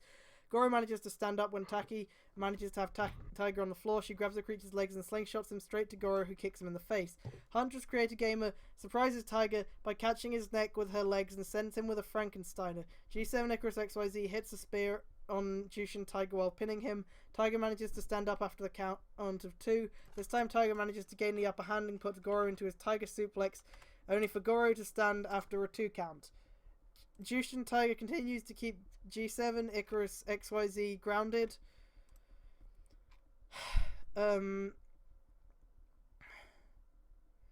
As in striking him while he's down so he can prepare to use a high-flying move, the shooting star press. With Goro still on the floor, Tiger is climbing onto the top rope. Goro, on the other hand, plans to make Tiger's move botch. While still prone on the floor, he immediately cranks the lever of the build driver. Jushin Tiger jumps and prepares to land the shooting star press. When he's about to hit on G7 Icarus XYZ, the Blackman Kamen Rider kips up with his 2 feet, then he catches Tiger with his usual roundhouse kick of a finisher. Jushin lands belly first into the ring, and it appears he's unaffected by Goro's finisher. Nice one, you got me off guard. The fun is just getting started, said Jushin Tiger when he's about to walk towards Goro, and the fight's already over before it started, Goro said. Tiger collapses. The brunt of G7 Icarus XYZ finisher was powerful enough to damage him after 5 to 10 seconds. The Blackman Kamen Rider covers the down Jushin Tiger with Natsu counting 1, 2, and 3. The Kamen Rider secure an outstanding feature. The victory against one of the 4 legendary swordsmen of the Kamui tribe. Catching up a shooting star press with a roundhouse kick is insane, as if Chuck Norris could have done that kind of feat, Mitsuzane commented. Why does Michi know who Chuck Norris is? What? We Yeah, could also we that's could not what make a the botch we is. could easily make the joke of how could you not? But no, why? Tiger stands up, conceding defeat to his human opponents. I'm impressed, and he turns attention to Goro. You, the man with the black wings, have proven yourself worthy. I have acknowledged of your abilities. My soul is yours as proof of your determination, and go forth. You have my blessing. Jushin Tiger's physical body fades away into nothingness, leaving alone a ball of light containing his soul. Curious, Goro is uncertain that if he's going to take his power. Did that furball say he's... Goro asked. Go ahead, it's yours. Touch that ball of light and see what happens, Samus reassured. As Goro walks close to the ball of light after Jushin Tiger sacrifices its life force to be entrusted to him. He then touches the ball of light, which suddenly turns into a huge clawed gauntlet with the likeness of Jushin Tiger's arm. Despite the tremendous weight of this clawed gauntlet, Goro starts showing off with new moves with his new weapon born from the essence of Jushin Tiger. Silver Fang, G7 Icarus XYZ christened the name of this weapon loudly. Epic, Natsu cheered. Yeah, your devil arms. Oh god, they are fucking devil arms. I see. It seems these 4 swordsmen have arrived here testing Goro, Taki deduced after realizing these 4 warriors sent by Shingetsu had no interest in his ambitions, rather like him seeking after worthy opponents. Sour... What the fuck? What the Sour is abducted. Elsewhere, Ms. Takigawa is about to head for Nasuke to catch up with Sento in regards with another mystery in regards with the late cat dragging Takumi, but before she can reach the cafe, she collapsed on the ground unconscious. While Sour is laying down on the ground out cold, Shingetsu was standing out behind the unconscious reporter. It's revealed that Shingetsu was the one who knocked her out. That said, the Kamui tribe leader has plans to lure both Build and Faust into a trap. This woman, I saw her talking to an old man working over a corporation who's actually financially supporting Faust. How? How did he see that? I bet you this guy's gonna fucking stick his dick in and meddle with the fucking with Krause's first tension scene. Oh, he for sure fucking is. That means she's actually a spy to monitor Build, Shingetsu mused. I'm going to use her as a hostage and lure both Build and Faust to a trap. Again, the Warlord is on with... In retrospect, at this point for Sour, you wouldn't really be luring Faust in because Namba children, if they're captured, are supposed to just kill themselves. Like, and Sour hadn't gotten to the point of, like, feeling like, oh man, I should fucking leave Namba. This is shit. Like, I'm pretty sure at this point she would still, you know, be ready to do that. So yeah, you'd get... But you already knocked Sento and Ryuga out and brought them somewhere else. So why do you even need to kidnap Sour? You already had Sento and Ryuga. So you're trying to trap Faust, but...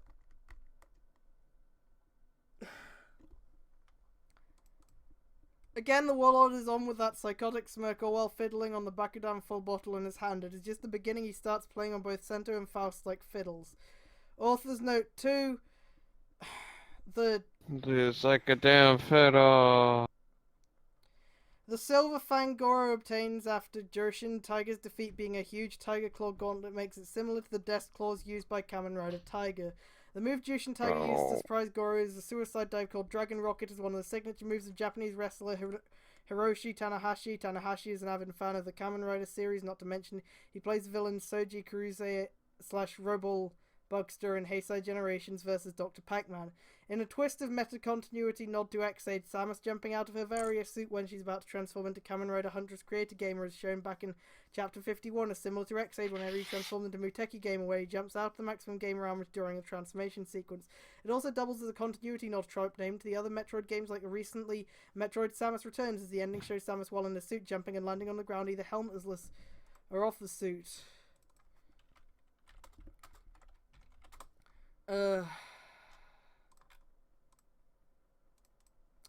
So it doesn't look like he mentions devil arms, which means that that wasn't an intentional thing, thank God. And judging by your reactions in the recent episode that Sao is also working for Faust as a spy, gathering info about Build's inventory, she's actually working for Namba, who is funding Faust, and that is a huge difference, but this guy doesn't seem to understand that. Because, you know, Faust doesn't seem, even back then, like with the episodes we had, Faust didn't seem aware of Sour, you know, doing that. So that's kind of important. Shigetsu kidnapping her shows that he'll more likely learn about Faust's true motives, and the worst, that he'll blackmail Sento into surrendering the Pandora panel in his possession and Nasciter in exchange for Sour's safety. Yeah, like fucking Devault would let him do that. Alright. Okay, yeah, I'm fucking... Yeah, I don't think any of us could take much more of this. Also, oh, well, it says in the author's note for this one that this fucking chapter contains torture and graphic violence, presumably against Sour, because this guy really likes to abuse Sour for some reason. Nifty fucking Swifty. We'll save that for later. Yeah, okay. So, we're gonna fucking... we're gonna fucking stop reading now, but the stream is gonna stay up because like I'm gonna like go take a break, and then I'm gonna come back, and like maybe I'll stream a game or something, and we can just talk, we can just shoot the shit while I do it. Yeah, that'll be fun. That'll be fun. It means we can fucking do something that isn't painful. Though maybe I'll just end up playing Binding of Isaac and doing some keeper runs, which are not fun either. Yeah. But I need to finish beating everything as I've never played Binding of Isaac, but I have a friend who has gone. You're trying to 100% it, are you? The keeper. Yeah, the I have a keeper friend. Fucking sucks, dude. Like, it's literally unless you get. I know some my friend items. has complained about all that to me before when he was doing his 100%. Yeah, of course he Rebirth. would. Yeah. The Lost, which has no health at all, is more bearable to play as than the Keeper, which is fucked up.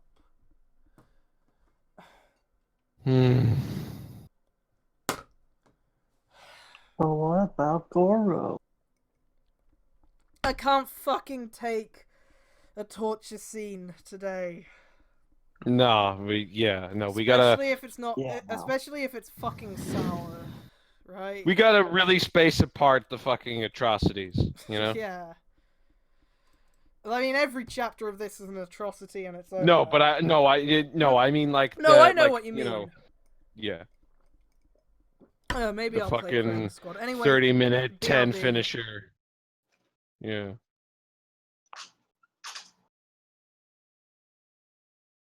This guy has no original ideas. No, he doesn't. You know what? He does have original. He does have a couple of original ideas, and the original ideas are not good, and they're very frightening. Yep. Like torture. Mm. Everyone likes torture. I hate it. I just realized this guy has no original ideas. He fucking uses stuff. the author himself is quite a parallel to Utsumi. Holy shit. I gotta write that down.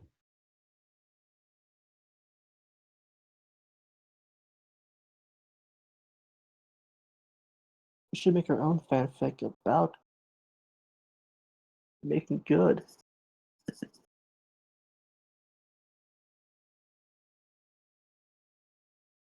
Say impossible?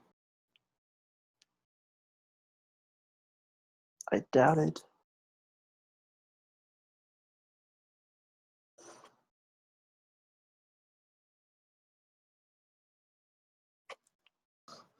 So,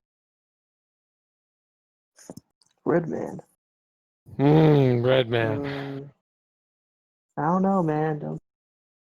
What can you say about Redman? What can you Redman. say about Carlton? He was Carlton.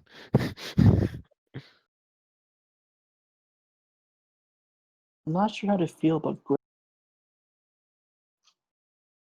especially the promo picture. Too much fan service.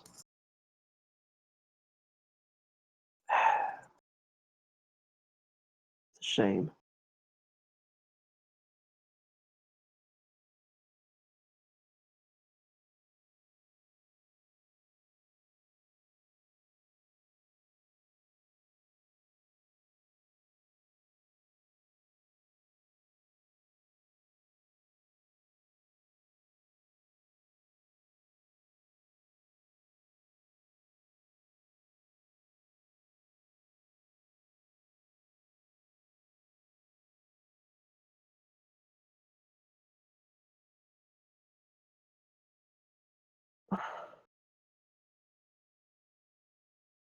This is going to be an impossible question, but who's your favorite character so far in the fanfic?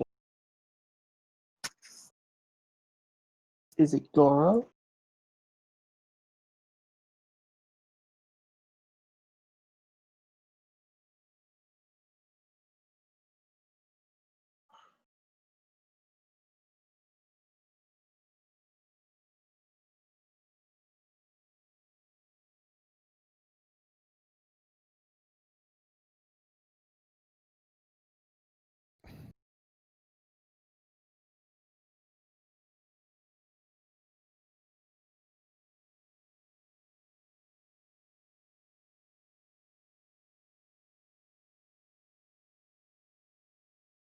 What if he makes a Viper X pretty fanfic?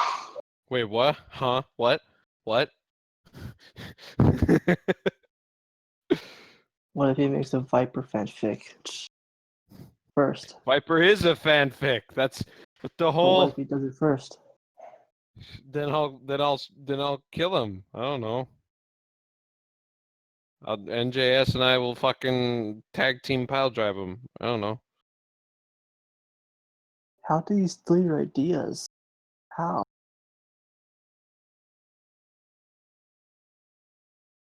Was he there? Did he see us create it?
I can't wait for Zio.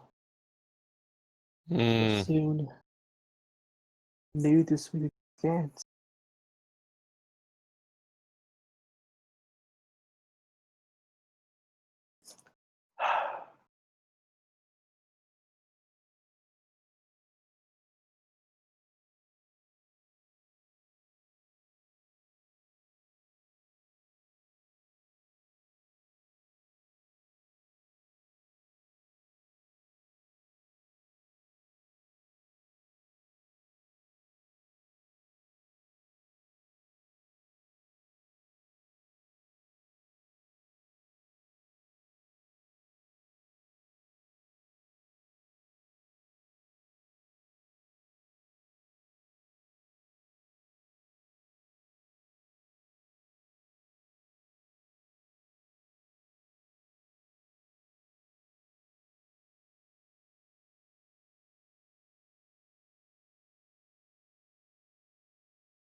Okay, I'm back.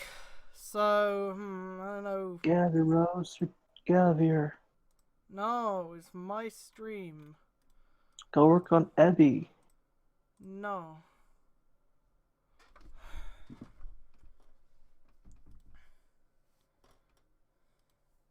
No, I'm gonna stay here. What if the guy writes our fanfic writers first? He wouldn't. He's afraid of the gay. He would never write. Write Abby. And he wouldn't write the fucking whatever the name of the suit fucker Arcana rider is. Kai. Yeah, Kai. Also, Kai. Saraku, that is a good joke, but please never compare the fucking author of this shit to Utsumi ever again. Please. Utsumi's better than that. Is he? Yeah.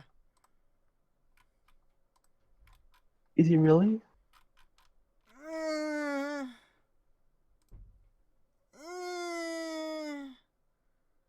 I don't know. I should probably end my stream for a moment and then have it come back so that it'll, like, you know, set the thing as a separate recording rather than me accidentally uploading the gameplay stuff under the same name. So I'm going to stop the stream and then restart it with the game open. Don't know which game though. Did I actually buy Chroma Squad? I don't remember. No, I did not. I probably should have while the sale was on. But instead I bought I Have No Mouth No Must Scream because I noticed it was like £1 and why not? Rip. Don't really feel like streaming that right now though. Because I'm probably not in the best mindset to get into that shit. Let's see, Chroma Squad. £11. Yeah, I can do that.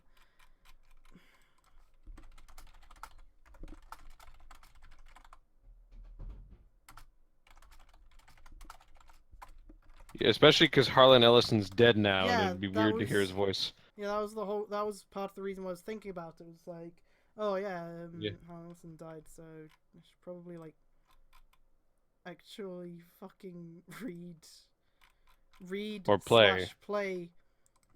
Well, Both. remember the thing is that the book is like the character names and a lot of things are the same, but I know. actual characterization is different Yeah, between. I'm aware. That's why I book and want. point and That's why I want to do both.